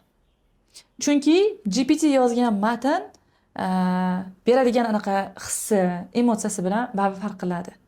Odamzod yozgan matn bilan baribir farq qiladi hissiyot nuqtai nazaridan. Chunki GPT yozgan matn GPT sizni buyrug'ingizga tayyorlab beradi-da, sun'iy bo'ladi. Mana misol, ayolingiz bilan tortishib qoldingiz. Urushib qoldingiz. Lekin unga majbur qilyapsiz, menga kulib o'tir oldimda. Ovqatlarni qilib qo'yman kelgunimcha o'yla toza bo'lsin. Siz u bilan urushib qolgansiz lekin. Kelasiz, nomiga qilib qo'ygan, hech kim sizni kulib kutib olmaydi. Ovqatingizni oldingizga kulib qo'ymaydi. Vro'ja ovqat, lekin mazasi yo'q. Uylarga ishlanganida turibdi, lekin supurilmagan, o'zgarish changlatilmagan. Mana misol uchun. Odamzod mehr muhabbat bilan qilsa qaysidir bir ishni, uni hissiyoti boshqacha bo'ladi. GPT kerakmi desa, ha deyman. Copywriterlar GPTni bilish kerakmi? Ha deyman. O'zim o'rgataman. Nafaqat GPT, boshqa sun'iy intellektlardan ham ishini samaradorligini oshirish uchun qanday foydalanish kerak ekanligini, qanday buyruq berish kerak ekanligini, unga qanaqa yondashuv qilish kerak ekanligini, GPTdan keyin u tayyorlab bergan matnga qanday o'zgartirish kerak ekanligini o'zim o'rgataman shogirdlarimga. Buncha alohida modullarimiz bor o'rgatadigan, alohida marafonlarimiz bor hattoki. Lekin to'liq suyanib qolishni maslahat bermayman. Bilasizmi, GPT bor-ku, bizning ishimiz samaradorligini oshirib beradi-da. Biz masalan, deylik qaysidir jarayonlarda variant o'ylashimiz kerak bo'lsa, oddiy misol, sarlavhaga variant o'ylashimiz kerak bo'lsa hamchi, miyamizni zo'riqtirib 5 ta, 10 ta sarlavha variant topishimiz mumkin edi-da. GPT bizga yuzlab beradi, minglab beradi o sarlavha variantlarni. Va bizda o'sha tanlovlarning ichidan eng bizga to'g'ri keladiganini, eng bizga mosini tanlab olish imkoniyati bo'ladi. Yoki qaysidir bir joylarda, misol uchun, oddiy slogan o'ylashimiz uchun bizdan uzoqroq vaqt ketkazib qo'yishimiz mumkin. Vaholanki biz aytamiz, slogan o'sha loyihani maqsadini, mohiyatini, yana allaqanday kriteriyalarni ochib berish kerak deb. Biz baribir inson omili har doim ham qaysidir birini inobatga olmasligimiz mumkin. GPT bizga mana shuni hammasini inobatga olgan holda avtomatlashtirilgan javoblar tayyorlab beradi. GPT kerakmi siz? Ha deyman. Lekin GPT o'rnini bosa oladimi copywriterni siz? Yo'q deyman. So'z bilan so'zni farqiga borgan inson faqat GPTni o'ziga suyanib qolmaydi. Shuni haqiqatan ham GPT ko'pincha ilhomlantiruvchi va ideyani bir qismini yaratib berib, mana ideya bitta yonsa, siz уже qolganini tortib keta olasiz. Mana shu tomonlardan yaxshi yordam bera oladi-yu, lekin haqiqatan ham men o'zim ko'p sanab ko'rganman. Ming prompt to'g'ri berganingiz bilan baribir befoyda. Men bilasizmi, nima qilaman? To'g'ri o'rgataman shogirdlarimga, nima qilsa qanaqa bo'ladi u yoq. GPTga prompt berishga ketgan vaqtimga tekstni o'zim yozib qo'ya qolaman-da. To'g'ri, ssenariylarga ideya olishadi ba'zan shogirdlarim. Yo'q, GPTga prompt berib ssenariyni takomillashtirishga ketgan vaqtimgacha o'zim borib, o'zim masalan ideya o'ylaydigan joylarim bor, usullarim bor, boshqasi bor. Qayerdan qanaqa ideyani takomillashtiradigan, demak, o'zimni life hacklarim bo'ladi-ku. O'shalar bilan ishlaganim ma'qulroqda. Men dangasaroq insonman, tan olaman bu narsani. O'tirib GPTga detaylni prompt berish menga emas. Boshqa narsalarda foydalanaman. Boshqa narsalarda zo'r prompt beraman, lekin tekst masalasida emas. Men tekstda GPTga to'liq ishona olmayman. Qisman ishonishim mumkin.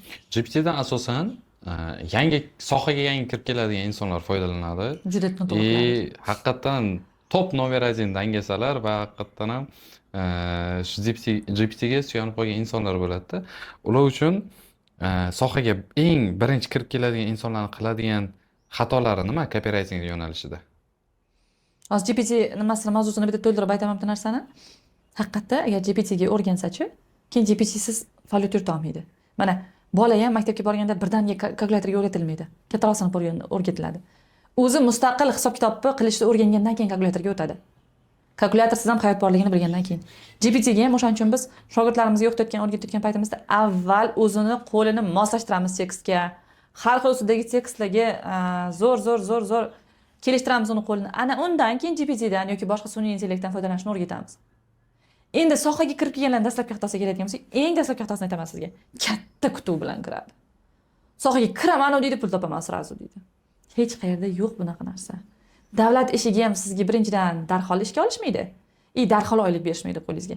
Darhol katta oylik berishmaydi. Bizning ishimizda ham xuddi shunaqa, bu ham professional bitta kasb. sohaga katta kutub bilan kirib qoladi. Boshqa qilib aytgandachi, boshqalarning orzusini, boshqalarning natijasini o'ziniki qilib kiradida. Ko'radi, undan oldin sohaga kirgan inson falonda natija qilib qo'ydi. Shuni qilaman deydi. Men qila olmaymanmi? Endi shuni qilaman. Bir tomondan yaxshi, bir tomondan biroviga suyanib qolsa, birovi hali natijasiga suyanib qolsa-chi, o'ziga nisbatan bahosi tushaveradi. Nimaga men qila olmayapman? Kutubi katta edi-ku. Darhol kurs tugatganda ishga kirish kerak edi-ku. Yo kira olmaydi-ku. Keyin voy, nimaga men kira olmayapman? Ishga kirishim kerak edi-ku. Men srazu ishli bo'lishim kerak edi-ku. Men srazu falon pul topishim kerak edi-ku. Nimaga qila olmayapman men? Mana bunaqa qilib o'zini qadrsiz qilib qo'yadi. Ko'p sohaga kirayotganlarning eng katta xatosi birinchisi shu. Sabr yetishmaydi-da. Bilasizmi, shunaqa shogirdlarim bor-da. Shogirdlarim, hatto o'zim ham mana aytganimdek, birinchi ish topgunimcha 3 oy murojaat qilganman. 3 oy bitta har bitta e'longa murojaat qilganman. Taklif bilan chiqqanman ikkita odamga. 3 oydan keyin bir martalik buyurtmam ketgandan keyin u doimiy ishimni topguncha nechtasiga murojaat qilganman. Shunaqa shogirdlarim bor, ishonasizmi? Men o'zim hayratda qolaman. Kimga murojaat qildi? Nima uchun murojaat qildi? Qanaqa javob bo'ldi? Jadval qilib boradi. 200 dan ziyod odamga murojaat qiladi. O'sha ish topguncha 200 dan ziyod murojaat qilgandim. Men o'zim Excel variantdagi jadvalini ko'rganman. Bun bilan mana bu narsa o'xshamadi, bun bilan mana bu narsa o'xshamadi. U prosta murojaat qilib bo'ldi deb ketmaydi. Analiz qilib. Nima uchun o'xshamadi shu murojaatim? U nima uchun men unga to'g'ri kelmadim? Nima uchun o'xshamadi bizning anaqamiz? Deylik, kelishuvimiz o'xshamadi. Yoki misol uchun kimdandir ishladi, pulni olaman. Nima uchun ola olmadim? Prosta ola olmadim deb ketmaydi, u xudoga savob. Nima uchun ola olmadim shundan pulim o'zi? Kelishuvni qayerdan noto'g'ri qilgan edim? O'ylaydi. Professional kasb sifatida qaraydi. Umuman kasbimizga shunchaki internetdan pul topishda bitta usul sifatida emas. Va bitta narsa aytib o'taman shu yerda. Mana hozir copywriting dars beradigan hamkasblarim ko'pda. Bu yaxshi. Demak, tanlov bor o'quvchilarda, kimdan o'qishni o'zi tanlasa bo'ladi. Lekin bitta hamkasbim juda ham xafa qilganda mana. Qaysi moda xafa qilgan? O'sha paytda iPhone 14 edi. Chiqqan paytlar edi. U nima qildi? Mana meni qo'limda dedi, iPhone 14 dedi. Siz ham iPhone 14 olmoqchi bo'lsangiz, davay copywritingni o'qing dedi. Mazmuni shunaqa edi matnni. Shunaqa ichim og'ridi. To'g'risi, bilmayman qanaqa ifodalash kerak. Ko'nglim og'ridi bu narsadan. Noto'g'ri narsa, noto'g'ri kutib berdi. Kim copywriting kursida o'qib sirazi iPhone'li bo'ladi? Kim umuman olganda bironta kursni tugatib turib, darhol iPhone sotib ola oladigan darajada maosh oladi? Qiyin narsa. Ha, olsa bo'ladi, lekin darhol emas. Ha, darhol o'xshaganlar ham bor, lekin hamma emas. Hamma uchun bunaqa hukmni berib bo'lmaydi. Hamma uchun bunaqa kutuvni berib bo'lmaydi. Hamma uchun bunaqa maqsadni, orzuni berib bo'lmaydi. Juda to'g'ri bo'lgan o'shanda. Men ham copywriting orqasidan ko'p narsaga erishganman. Biladiganlaringiz ham bor. Lekin bu narsani qo'ya olmayman har doim ommaga. Nimaga? Ehtiyot bo'lib o'ylab qo'yaman. Ularni ertaga kutuviga ta'sir qilib qolmaydi. Demak, men ham copywriting qilsam shunaqa bo'lar ekan deb juda katta qo'ya olmasin. Qo'ysin. Lekin anaqa aqliga sig'adigan darajada. Juda kattasini qo'yib yuborsa, ertaga o'zi demotivatsiya bo'lib qoladi. U motivatsiya olmaydi, demotivatsiya bo'lib qoladi. Ana shunaqa joylari bor. Shuning uchun sohaga kirayotgan paytda sabr bilan, kuch bilan, ishtiyoq bilan kirishlarini xohlayman. Haqiqatan professional kasb sifatida qarashlarini, murojaat qilishdan, tahlildan, o'qishdan, o'rganishdan erinmasliklarini juda ham xohlayman. Juda ko'p kurslarda ana shu offer beriladi haqiqatan. Juda ko'p. Men misol uchun mobilografiyada juda ko'p ko'rganman. Oyga $1,500 ziyod daromad topmoqchimisiz? Keling, unaqa qiling, bunaqa qiling. O'zi 100 tadan bittasi ham chiqqani masalada. Masala haqiqatan hamda. Men o'zim o'qitdim. Nomi chiqqan mobilografga men o'zim o'qitdim ukamni. To'g'risi shunaqa xafa bo'ldim. Masalan, mayli to'ladim ukam uchun jalq emas u pul. Lekin oson topilgan yerdan supurib olgan pul emas-da u. Men uni bergan taklifiga ishonib to'ladim u pulni. Uni aytgan va'dasiga ishonib to'ladim u pulni. Lekin oqlamadi. Aytilgan narsalar hammasi o'tilmadi, o'rgatilmadi. Aytilganidaqa qilib o'rgatilmadi. Ikkinchi masala bu yerda tagina ikkinchi tomoni bo'ladi. Mayli, bu kursda sotadigan insonlarning mahorati. Lekin kursda tanlaydigan insonlar bu yo'lda nimalarga e'tibor berish kerak? Kursni tanlaydigan insonlar-chi? Mana bilasizmi? Zo'r savol berdingiz-a. Mana misol uchun, copywritingda o'qimoqchi bo'lganlar ham bo'ladi-ku. Men ularga darhol kelib pulli kurs sotib olishlarini umuman maslahat bermayman. Umuman hech qachon. Va mayli men tayyorman pulli kursga deganlarda ham darhol qimmat kursdan boshlashni tavsiya qilmayman. Mana misol uchun siz qaysi bir sohaga qiziqib qoldingizmi? Qaysi bir sohani o'rganmoqchimisiz? Birinchi navbatda borib uni bepulini o'rganing. Bepul darslar hozir tiqilib yotibdi. YouTube'da bor, Google tiqilib yotibdi. Boringda ko'rib chiqing. O'sha bepullarida nimadir qilib ko'ring. Sovunmasiz. haliyam o'sha soha sizga qiziq bo'lsa, haliyam unda o'zingizni ko'rsangiz, keyin borib pulli darsga murojaat qilsangiz bo'ladi. Shart emas albatta pulli kursda o'qish. Mana misol uchun mendan so'rashadida, kursimni taqdimotini qilayotgan paytim ataylab so'rashadi pasportda. O'zingiz nech pulli kursda o'qigansiz? Qanaqa kursda o'qigansiz? Men kursda o'qimaganman. To'g'risi, men copywriter bo'lish uchun kursda o'qimaganman. Men keyinchalik malaka oshirish uchun kursda o'qiganman. Men lekin kursda o'qiyotgan paytimda 300 dan ziyod shogirdim bordi o'sha paytda o'zida. 300 dan ziyod shogird chiqarib bo'lgan edim adashmasam. 300 midi? Ana eslolmayman, xullas. 2 yilcha bo'lgan edi men o'sha kurs o'tishni boshlaganimga. Va o'shanda meni o'qituvchim, o'sha kurs olgan o'qituvchim darsda e'tirof etgan meni. Kursimizda Sarvarim ham ishtirok etyaptilar, lekin aslida u kishi kurs o'tish bo'yicha chempionlar, mendan ko'p shogird chiqarganlar, shogirdning eng ko'p ustozi shu bor rosa faxrlanganman o'shanda. O'shaning uchun men tavsiya qilaman, birinchi navbatda bepul darslarni ko'ring, siz uchunmi? Hali siz tasavvurda yuribsiz-ku, o'sha tasavvuringizga mos keldimi?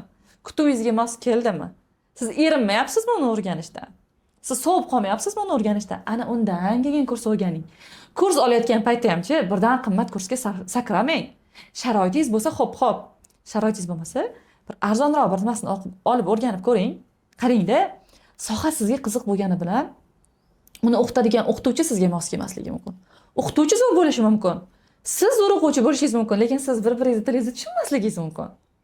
Mana misol uchun, meni film tezroq. Meni film o'zi shunaqa tezroq. Men tezroq gapiraman, men tezroq tushuntiraman.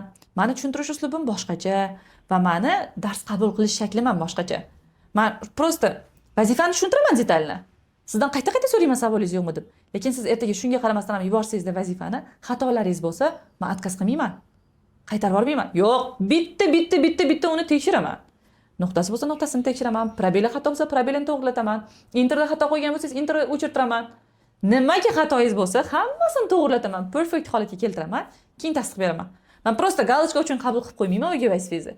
O'shanga o'xshab siz ham dars olmoqchi bo'lgan ustozingizni bir arzonroq bir darsini olib ko'ring. Uni tushuntirish shakli sizga tushyaptimi? Uni ovozi sizga to'g'ri kelyaptimi? Ba'zan shunga ahamiyat berishmaydi. Ovozini siz ko'tara olyapsizmi, qabul qilyapsizmi? Shunaqa bo'lgan, yaxshigina qimmat kurs olganman, lekin ovozini eshitishga toqat qila olmaganman. Bu u odamni yeriga urish emas. Shunchaki menga tushmagan uni ovozi. Bo'ladi bunaqa narsalar. Bekorga onam turmushga chiqargan odam bilan uchrashuvga chiqqan paytda ovozini eshitibki, qizim ovoziga e'tibor ber demagan ekanlar, xos tushunaman shu narsani. Ovozi deganman, bir umr yashaysan shu ovozni eshitib deganlar-da o'shanda. O'shanga o'xshab siz ustozdan necha soatdir dars olasiz-da, siz uni qabul qila oladigan bo'lishingiz kerak. Zo'r keyslarni aytdingiz. Endi qarang, mana sizlarning sohada so'zga ulab, marjonday taqib chiqish desa ham bo'ladi-da. Marjoniga ulab chiqishda vaqt ko'p ketadi-da. Vaqt ko'p ketadi. Masalan, bitta so'zimiz o'rniga boshqa so'z qo'yish kerak, qofiya adoshini topish kerak. Mentalli misol uchun mehnat deyiladi bu narsa. Dam olib turasizmi? Faqat ish. 3 ta farzandingiz bor.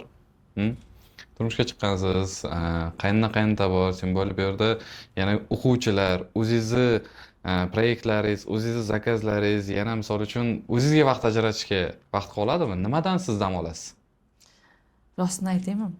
Men sohaga kirganimda bir 5 yilcha dam olmaganman umuman dam olmaganman. Menda shanba, yakshanba dam olish kuni soat 10 dan keyin, 11 dan keyin, 12 dan keyin degan gaplar bo'lmagan. Hali yuqorida aytganimdek, radonga ketib turib ham ishlaganman. Radondan chiqa turib ham ishlaganman. Ish bo'lgan hayotim. Ya'ni o'sha paytda men uchun tekst juda katta narsa bo'lgandi. Hayotim tekstdan iborat bo'lgan shunchaki. Lekin farzandlarim 3 ta bo'ldi. Yoshimiz o'tyapti. Shu birinchi farzandim tug'ilganda kooperatsiyaga kirgan bo'lsam, birinchi farzandim ancha ulg'ayib qoldi, kelasi yil maktabga chiqadi. Endi shunaqa periodki, men ular bilan ko'proq vaqt o'tkazishim kerak. Endi men ularga oldingidan ham ko'ra ko'proq kerakman. Endi ular bilan gaplashishim kerak. Endi ular bilan o'tirib qaysidir mavzularni muhokama qilishim kerak. Endi ularga oq, qora degan narsalarni asta-asta o'rgatishim kerak. Ana bu narsani tushunganimdan keyin ishni maksimal kamaytirganman. Qaysi ma'noda? Endi ish vaqtim bor meni. Oldin ish vaqtim yo'q edi. Hozir ish vaqtim bor. Ertalab 9 dan kechki 6 gacha. Va undan keyin umuman buyurtma olmayman. Umuman desam yolg'on bo'lmasin, 90% harakat qilaman buyurtma olmaslikka. Ba'zan favqulodda holat bo'lib chiqib qolmasa, bitta ikkita qo'shimcha topshiriqlar. Deyarli matn yozmayman. Va menda shanba yakshanba absolyutno dam. Bilasizmi?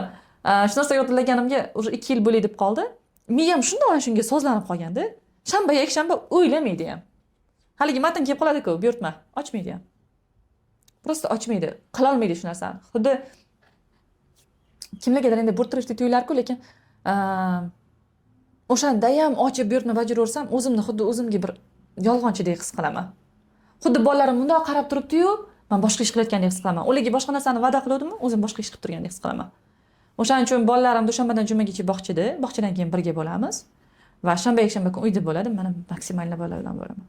Va turmush o'rtog'im bilan. Bunda konkret savol bo'ladi. Ishdan tashqari sizni eng baxtli qiladigan, dam oladigan mashg'ulotingiz yoki holat bormi? Nima sizni ishdan tashqari baxtli qiladi? Turmush o'rtog'im bilan shunchaki chiqib, ikkalamiz bir stakandan, deylik, bir finjondan qahva ichib o'tirishimiz.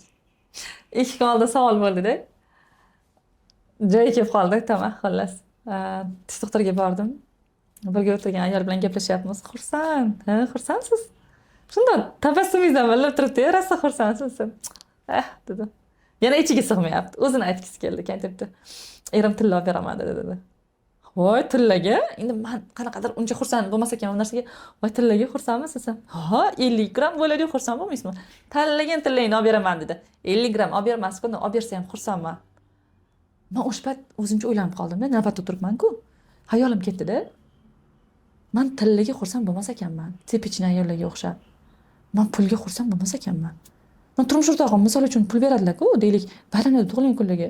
Men unaqa xursand bo'lmayman shu narsadan. Mayli, o'sha pulni miqdoricha bo'lmasin, uni prosta chiqib magazindan men uchun nimadir olib kelsam, mana bu narsa xursand qiladi. "Ya siz nimadan xursand bo'lasiz bo'lmasam?" dedi ensasini qotirib. Men bilmasam, men prosta erim bilan chiqib kofe ichib kelsam ham xursand bo'laman. Ekonomistning xotini ekansiz dedi. Endi men o'sha paytda hazillashdim. "Ha, chunki ekonomistning xotiniman" dedim. No rostdan, menda hissiyotlar muhimroq ekan. Va hatto men bilaman, meni sotuvlarim ham hattoki hissiyot asosida bo'ladi. Men haligi davay deb sotmayman hech narsani. Davay deb sotmayman kursimni. Men ko'pincha o'zig'imni og'rig'imdagi ayollarni jalb qilishga harakat qilaman. O'zimni og'rig'imdagi yigitlarni jalb qilishga harakat qilaman. Menga o'xshab 4-5 ta joyda ishlab ro'zg'orni but qilaman degan, oyligim bir tomonda tursam, qo'shimcha pulimni ro'zg'orga ishlatay degan, daromadimni kengaytirib, uy-joy qilaman, qo'shimcha mashina olib qo'yaman degan, suyanadigan pulimni qilaman degan ayollar va yigitlar ko'pincha. Mana shularni o'zimni og'rig'imni berib turib tortib olar ekanman odatda. O'sha tilla haqidagi keys ma'rasa o'ylantirib qo'ydi. Voy, xursand bo'lmas ekanman rostdan. Mana ha, bo'lishi mumkin mulk sifatida, lekin ichim yayrab bir narsa bo'lmas ekan o'sha narsadan. Bu men uchun prosta chiqib olib kelinadigan buyumdek narsa ekan. Eng zo'ri, eng xursand bo'ladiganim shunday chiqsak, prosta xo'jayinimlar bilan kofe bittadan, oldida ikkalamiz San Sebastian yeb o'tirsak, ana bu boshqacha dam. Ba'zida charchab qolgan vaqtlaringiz ham bo'ladimi? Bo'ladi. Nimadan charchaysiz asosan? Ishda bosimidanmi Yo'q. yoki boshqadanmi? Men ishda bosimidan uncha-muncha charchamayman. Chunki haligi bosim ko'payib ketaveradi-ku, menda bunaqa narsa bo'ladi. O'zimni jangchilik tasavvur qilaman. Anaqa koreys kinolarni ko'rgansiz-ku? Misol, jumonglar bo'lardi, dazan bo'lardi, qilichbozlar. Shuni oldiga anaqa kelsa, deylik, dushman kelsa, fusht qilich bilan taxlab ketaverardi. Men ana shunaqa tomosha qilib turardim shularni. Deylik, uni oldida shu 10 ta 15 ta askar bor, shuni fusht taxlab tashlash kerak. Meni oldimda topchiliklar mana shunaqa turadi. Bajaraman bu yoqqa, bajaraman bu yoqqa, bajaraman u yoqqa, bajaraman bu yoqqa ketaveradi. Meni ishni bosimi unchalik ham charchatmaydi. Chunki men bosimni oshib ketaversa, o'zi kamaytiraman. Olmayman qo'shimcha buyurtma. Yoki agar hozirgi ishimni bosim oshib ketaversa ham, men bilaman, ma'lum bir period shunaqa. Menda bitta qoida bor. Ko'pincha deadlinedan oldinroqda yurishga harakat qilaman. Menda shunaqa narsa bor. Force major holat bo'lib qolishi mumkin. Deymanda, iloji boricha zaxira matnlarni tayyorlab qo'yaman. Mana misol, deylik universitet loyihasi bilan ishlaganimda ham, ertaga mendan topshiriq so'rab qolishi mumkin bilaman. Men 2-3 ta zapaska ssenariy tayyorlab qo'yaman. 2-3 ta o'zimdan yangi ideyalar yozib, papkaga taxlab qo'yaman. So'ragan paytda mana deb berib yuboradigan. Yoki ideyalar bormi, kim deb so'ragan paytda mana deb beradigan. Boshqa loyihalarni ham shunaqa. Masalan, klinika loyihasi bilan ishlayman. Klinikaga doir mana shunday ko'p referensim bo'ladi. Men ko'rib yuraman. Yoki boshqa anaqa loyihalardan qanaqa qilib adaptatsiya qilsa zo'r chiqadi. Bagaj katta. Ha, yoki mana bunaqa narsani yangi narsa o'rgansam, mana bu loyihaga qanaqa qo'llasa bo'ladi. Shunaqa miyamda yonib ketaveradi bu narsa. Bu tomondan qiynalmayman. Siz haqiqatan Mani charchatadigan narsami? charchatadigan narsa gap so'z. Mani gap so'z va arosat. Qaysi ma'noda gap so'z? Men qadrlayman borku, mana yuziga aytiladigan gaplarni, ochiq aytiladigan gaplarni. Men yomon ko'raman. Boshqalar haqida o'zlarini hududida muhokama qilib o'tirishlarini. Deylik g'iybat, deylik mish-mish. Mana bunaqa narsa meni charchatadi. Undan ko'ra odam o'ziga aytish kerak, hal qilib olish kerak o'sha muammoni. Ochiq bo'lish kerak. U stress beradi odamga. Kasalliklar ham keltirib chiqaradi. Mana uyimizda ham shunaqa. Men juda qadrlayman uyimizdagi muhitni. Qaynona qaynotam shunaqa muhit qilishgan. Nima muammo? O'tiring keling, gaplashaylik. Men u yerda eng past sortdagi odam emasman, eng kichkina odam emasman, qariga yurdik. O'zbekning kichigidaqa. Yo'q, men u yerda to'laqonli shaxsman. Nima qiynayapsiz sizni kelin? O'tiring gaplashaylik. Sizga yoqmasa ham gaplashaylik. Nima masalan rejalaringiz bor? Bizdan nima yordam kerak? Gaplashaylik. Gaplashib orani ochaylik. O'ylanib yurmang ichingizga yutib. Men bilmadim, balkim shu muhitga shunchalik o'rganib qolganman shekilli. Meni noaniq narsalar, mana o'quvchilarim ham deylik nimadandir qiynalyapti, gapira olmayaptim. Men osmondagi odam emasman. Telegramda yozsang chiqadigan odamman. Kirdi yozlar deng. Nimaga? Nima muammo bo'lyapti? Deylik ulgura olmayotgan narsa o'yiga vazifalarga, undan ko'ra baraka topkur, so'ra. Ustoz bir hafta 10 kun kech qolaman. Keyin ko'rib bera olasizmi? Odatda ko'rib bermayman. Lekin agar ogohlantirsang ko'rib beraman. Yoki ikkilanish bo'lyapsanda qanaqadir. Konkursda adolatsizlik bo'ldi-yu, ustoz boshqani emas, boshqani tanladi-yu. Shuni yoz o'zimga. Ustoz, men mana bunaqa bo'ladi deb o'yladim, lekin mana bunaqa qilibsiz. Nima uchun shunaqa bo'ldi? Menga izohlab bera olasizmi? Va o'shaning uchun o'zim ham doim harakat qilaman, to'g'ri bo'lishga. To'g'ri izohlab berishga. Yoqadini yoqadi, yoqmaydini yoqmaydi. Bo'ladini bo'ladi, bo'lmaydini bo'lmaydi deyishga. Va keyingi meni qiynaydigan narsa arosat. Men arosat juda yomon ko'raman. Arosatdan qiynalaman. Nimadir yo uyali bo'lish kerak, yo buyali bo'lish kerak. O'rtaroqda bo'lish kerak emas. Ishlasak ishlashimiz kerak, bo'lmasa ishlashimiz kerak. O'ylab ko'raylik deb yurishimiz kerak emas. Bir ishni qiladigan bo'lsak, qiladigan bo'laylik, qilmaydigan bo'lsak, yig'ishtirib qo'yaylik. Bir kun qilarmiz emas. Qilamiz, bo'ldi, hozir emas. Yig'ishtiraylik shu narsani bo'lmasam hozir. Hozir o'sha narsani o'ylab miyani band qilib yurgandan foyda yo'q. Misol uchun, bo'ladigan ish bo'ladigan bo'lishi kerak, bo'lmaydigan ishni yig'ishtirib qo'yish kerak. Xayol ortiqcha narsa bilan band bo'lmasligi kerak. Bu men o'ylayman, ketma-ket stress o'tkazganim hisobiga bo'lishi ham mumkin. Mana mелочь, mana kichkina odamga stress beradigan narsadan ham qochaman. Xohlamayman. Bir kichkinagina odamni bezovta qiladigan narsa ham menga kerak emas. Ochiq bo'laylik undan ko'ra degan qoidam bor o'shaning uchun. O'quvchilar haqida gapirdingiz.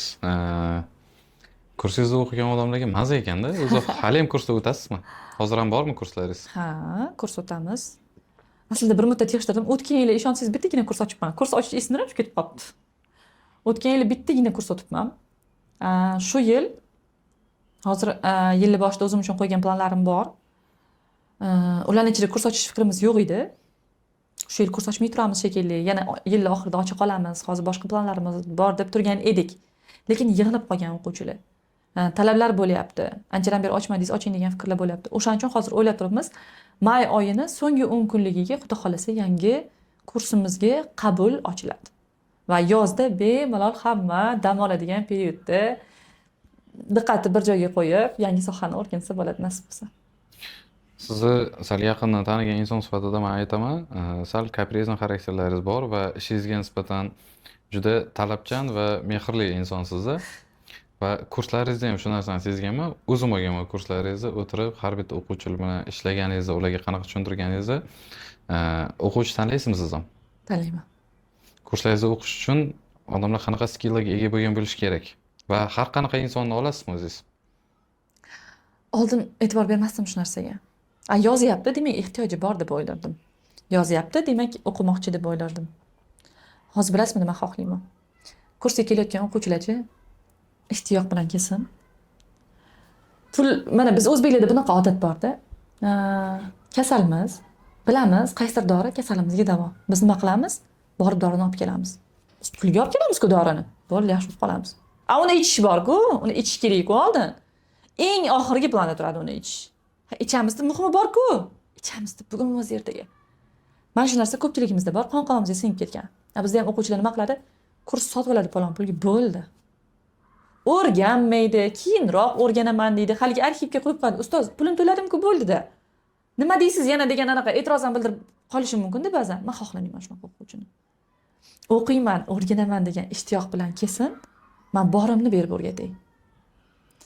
Biza oldin o'quvchilik paytimizda kurslar endi ommalashgan, o'quv markazlari endi ommalashgan paytda tengdoshlarimiz aytishardi, kursga borma. Nimaga? Baribir bir sirini olib qoladi, bermaydi oxirigacha. Mana shu narsa menda yo'q. Menda bormi? Men bergim keladi. So'rasin, men o'rgatgim keladi. Shu narsani o'zi modulligi mavzular bilan kirgizib qo'yganman. Lekin agar bundan tashqari ham uni qiziqqan narsasi bo'lsa o'rgataman. Buni hozir videoni ko'rib turgan shogirdlarim bo'lsa, menimcha kommentariyada tasdiqlashlari ham mumkin. Sidqi dildan degan tushuncha bor-da menda. Men har doim harakat qilaman, va'dani beraman, lekin va'dadan tashqari nima deb berishga harakat qilaman. Lekin qachon bu narsa? Qachonki o'sha o'quvchida ishtiyoq borligini, xohish borligini bilsam. Men shu uchun juda xohlardim, ishtiyoqi bor, ehtiyoji bor va mas'uliyati bor o'quvchilar kelishini. Mana topshiriqni bajardim, bo'ldi emasda, uyga vazifa yoki kursni oldim, bo'ldi emasda, uyga esa bajarish kerak. Uyga esa bajarib bo'ldi, yuborib qo'ydim emasda. Uni hatto kamchiligini aytgandan keyin tasdiq olib, bizda tilimizda tasdiqlaydi bu narsa, matn perfect holatga kelgandan keyin tasdiq yuboramiz. Yashil ptichkangizni kutib umringiz o'tadi deydi o'quvchilar. Yashil berishim, o'sha ptichkani jo'natishim juda qiyin narsa-da, yashil galchkani. Chunki qarab chiqaveraman. Qarang, mana bu yerda probel ikkita ketgan-ku deyman, hech bo'lmasa. Ko'rinmaydi-ku bizga deydi. Yo'q, ikkita probel ketgan bo'lsa ham muammo. O'shaning bittasini bo'lsa ham o'chirtiraman. O'shani qilib oxirgi perfect holatgacha olib keltiraman. O'shaning uchun juda xohlayman, mas'uliyat bilan qaraysin, ishtiyoqlari bo'lsin va amaliyot qilishga tayyor bo'lishsin. Bizni ishimizda amaliyot natijaga erishib bo'lmaydi. Bu shunchaki ko'rib o'rganadigan narsa emas. Kurslaringiz o'zi nimalarni o'rgatasizlar? Bunchalik masalan probellargacha qaraydigan, nuqta virgulgacha qaraydigan, men o'zimga ham qiziqdi. Kursimizda 0 dan mana masalan 0 siz deylik, kooperativda hech qanaqa tushunchangiz yo'q, hech qanaqa bilimingiz yo'q. Bilasiz, shu matn orqali daromad topish. Va biz o'sha 0 holatdan boshlab turib, matn orqali daromad topishning turli xil usullarini o'rgatamiz. Reklamli matn yozishni o'rgatamiz. Xo'p, bundan tashqari ssenariylarni har xilini o'rgatamiz. Bu Reels uchun ssenariy bo'lsin, target uchun kreativ bo'lsin. Target uchun kreativ ham Reels uchun ssenariydan salgina farq qiladigan joylar bor. Buni alohida o'rganamiz. YouTube uchun ssenariy bo'lsin. Kooperativdan o'tib ketyapmiz aslida, ssenariyga ham o'tib ketyapmiz. Endi men shu pul to'laganiga yarasha ko'proq narsa o'rgansin degan maqsadda. Buni shunchaki o'rgatmayman, tekshiraman ham aytgandek. Bundan tashqari demak, sun'iy intellekt bilan ishlashni ham o'rgataman. Va bitta zo'r yana bitta modulimiz bor. Hozir ommalashgan yo'nalishlardan bittasi prograf yo'nalishi bor. Prografni tor doirada kooperatorlarni o'zi ham chochib tashlayapti. Va o'shani ham qanaqa bo'ladi? Nimadan boshlanib, nimadan tugaydi? Uni plani, oddiy plandan nimasidan farq qiladi? Prograf qilayotgan mutaxassisning mas'uliyatiga nimalar kiradi? Ekspertning mas'uliyatiga nimalar kiradi? Qanaqa qilsak prograf zo'r bo'ladi, sotuv zo'r bo'ladi. Mana bu narsani ham o'zini alohida bitta modulda o'rganamiz. Va aytgandek, oxirgi modulimiz har doim bizda sun'iy intellekt bilan ishlash bo'ladi. Biz bo'ldi, shuncha narsani o'rgandik, zo'r. Shuncha joygacha keldi, zo'r. Hammasiga o'rgatib kelamanda, oxirgi modulda ana shuncha o'rgangan narsasini sun'iy intellekt yordamida qanaqa qilib samaradorligini oshirishni ham o'rgataman. Qanaqa qilib yana ham ko'proq bo'lishini o'rgataman. Qanaqa qilib yana ham ko'proq narsani eplashtirishni o'rgataman oxirgi modulda. Keyingi kurslaringizga qachon start berasiz? Unga avvaldan prezapis qilib yozdirib qo'ysa bo'ladimi? Bo'ladi. Keyingi kursimizni sotuvi xudo xolasa may oyining oxirgi 10 kunligiga mo'ljal qilingan, o'sha kunlar ichida bo'ladi. Aslida prezapis уже boshlangan. Ya'ni biz e'lon qilmaganmiz hech qayerda. Biz hech qayerda e'lon qilganmiz yo'q, shunchaki bir 2-3 ta loyihada mehmon spiker sifatida dars o'tib berishga to'g'ri keldi va o'sha yerda qiziqish bildirganlarga promokod berib, oldindan joy band qilish imkoniyatini berdik. Уже menimcha 10 dan oshib qoldi. Kishi joyini band qilib bo'lgan. Shunga yarasha endi avvaldan ro'yxatdan o'tsa, sizga ishonib, misol sizni tanib, shu sohaga kiraman deydigan insonlar bo'ladigan bo'lsa, ularga qanaqadir bonuslar yoki bo'lmasa chegirmalaringiz bormi? O'zi bonus chegirmalarimiz yo'q. Chunki endi bor chegirma emas, buni ochiq do'stlikda ayta olmayman, chunki vaqt sayin bu boshqacharoq summa bo'lib boraveradi. Masalan, oldindan joy band qilsa boshqa, 3 kun oldin band qilsa boshqa, o'sha kunlar band qilsa boshqa. Buni agar shu videoni ko'rgandan keyin adminga yozsa, o'sha kunga doir hali ancha-muncha skidka qilinadigan period hozir. Chegirma qilib berishadi, bu birinchisi. Ikkinchi sovg'amiz, agar shu videodan keyin deylik promokod beraylik, mayli. Masalan, kurs 26 deylik. Agar shu videoni ko'rib turib, kurs 26 degan promokodni yozib, adminga joylarini band qilishsa, Siz bilan syomka qilgan darsligimiz bor eslasangiz, Reels copy. Reelsga ssenariy yozishni noldan boshlab o'rgatadigan darslik. 3 ta darslik.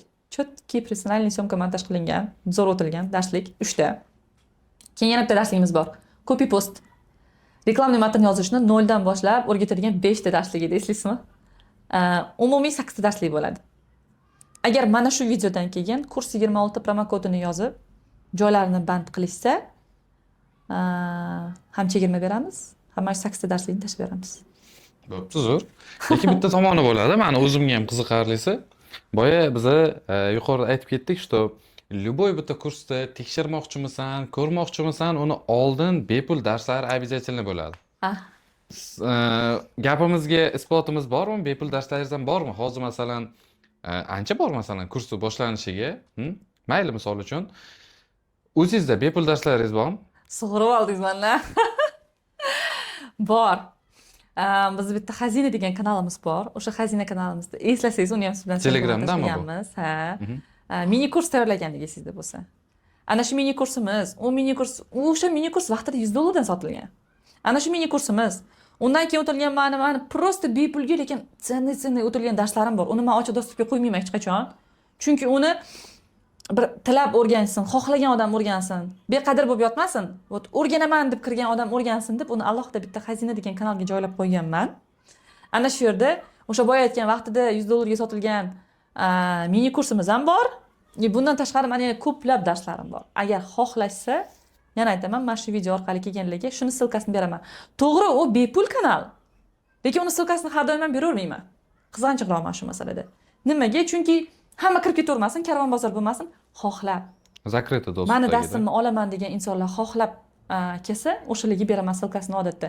Kanalda ham 1 oyda bir, katta kanalimda 2 oyda bir e'lon qilaman uni silkasini va ma'lum bir soatga. O'shaning uchun mayli, agar shu videodan kelishsa, beraman o'sha kanal silkasini. Balkim pastda biriktirib ham qo'yamiz. Video davomida aytilgan hamma silkalar mana shu videoning tagida zakrypit qilingan bo'ladi. Xudo xolasa, siz bilan keyingi intervyularda ko'rishguncha bu narsani ham intiqlik bilan kutaman mana. Rahmat. Sog' bo'ling, salomat bo'ling.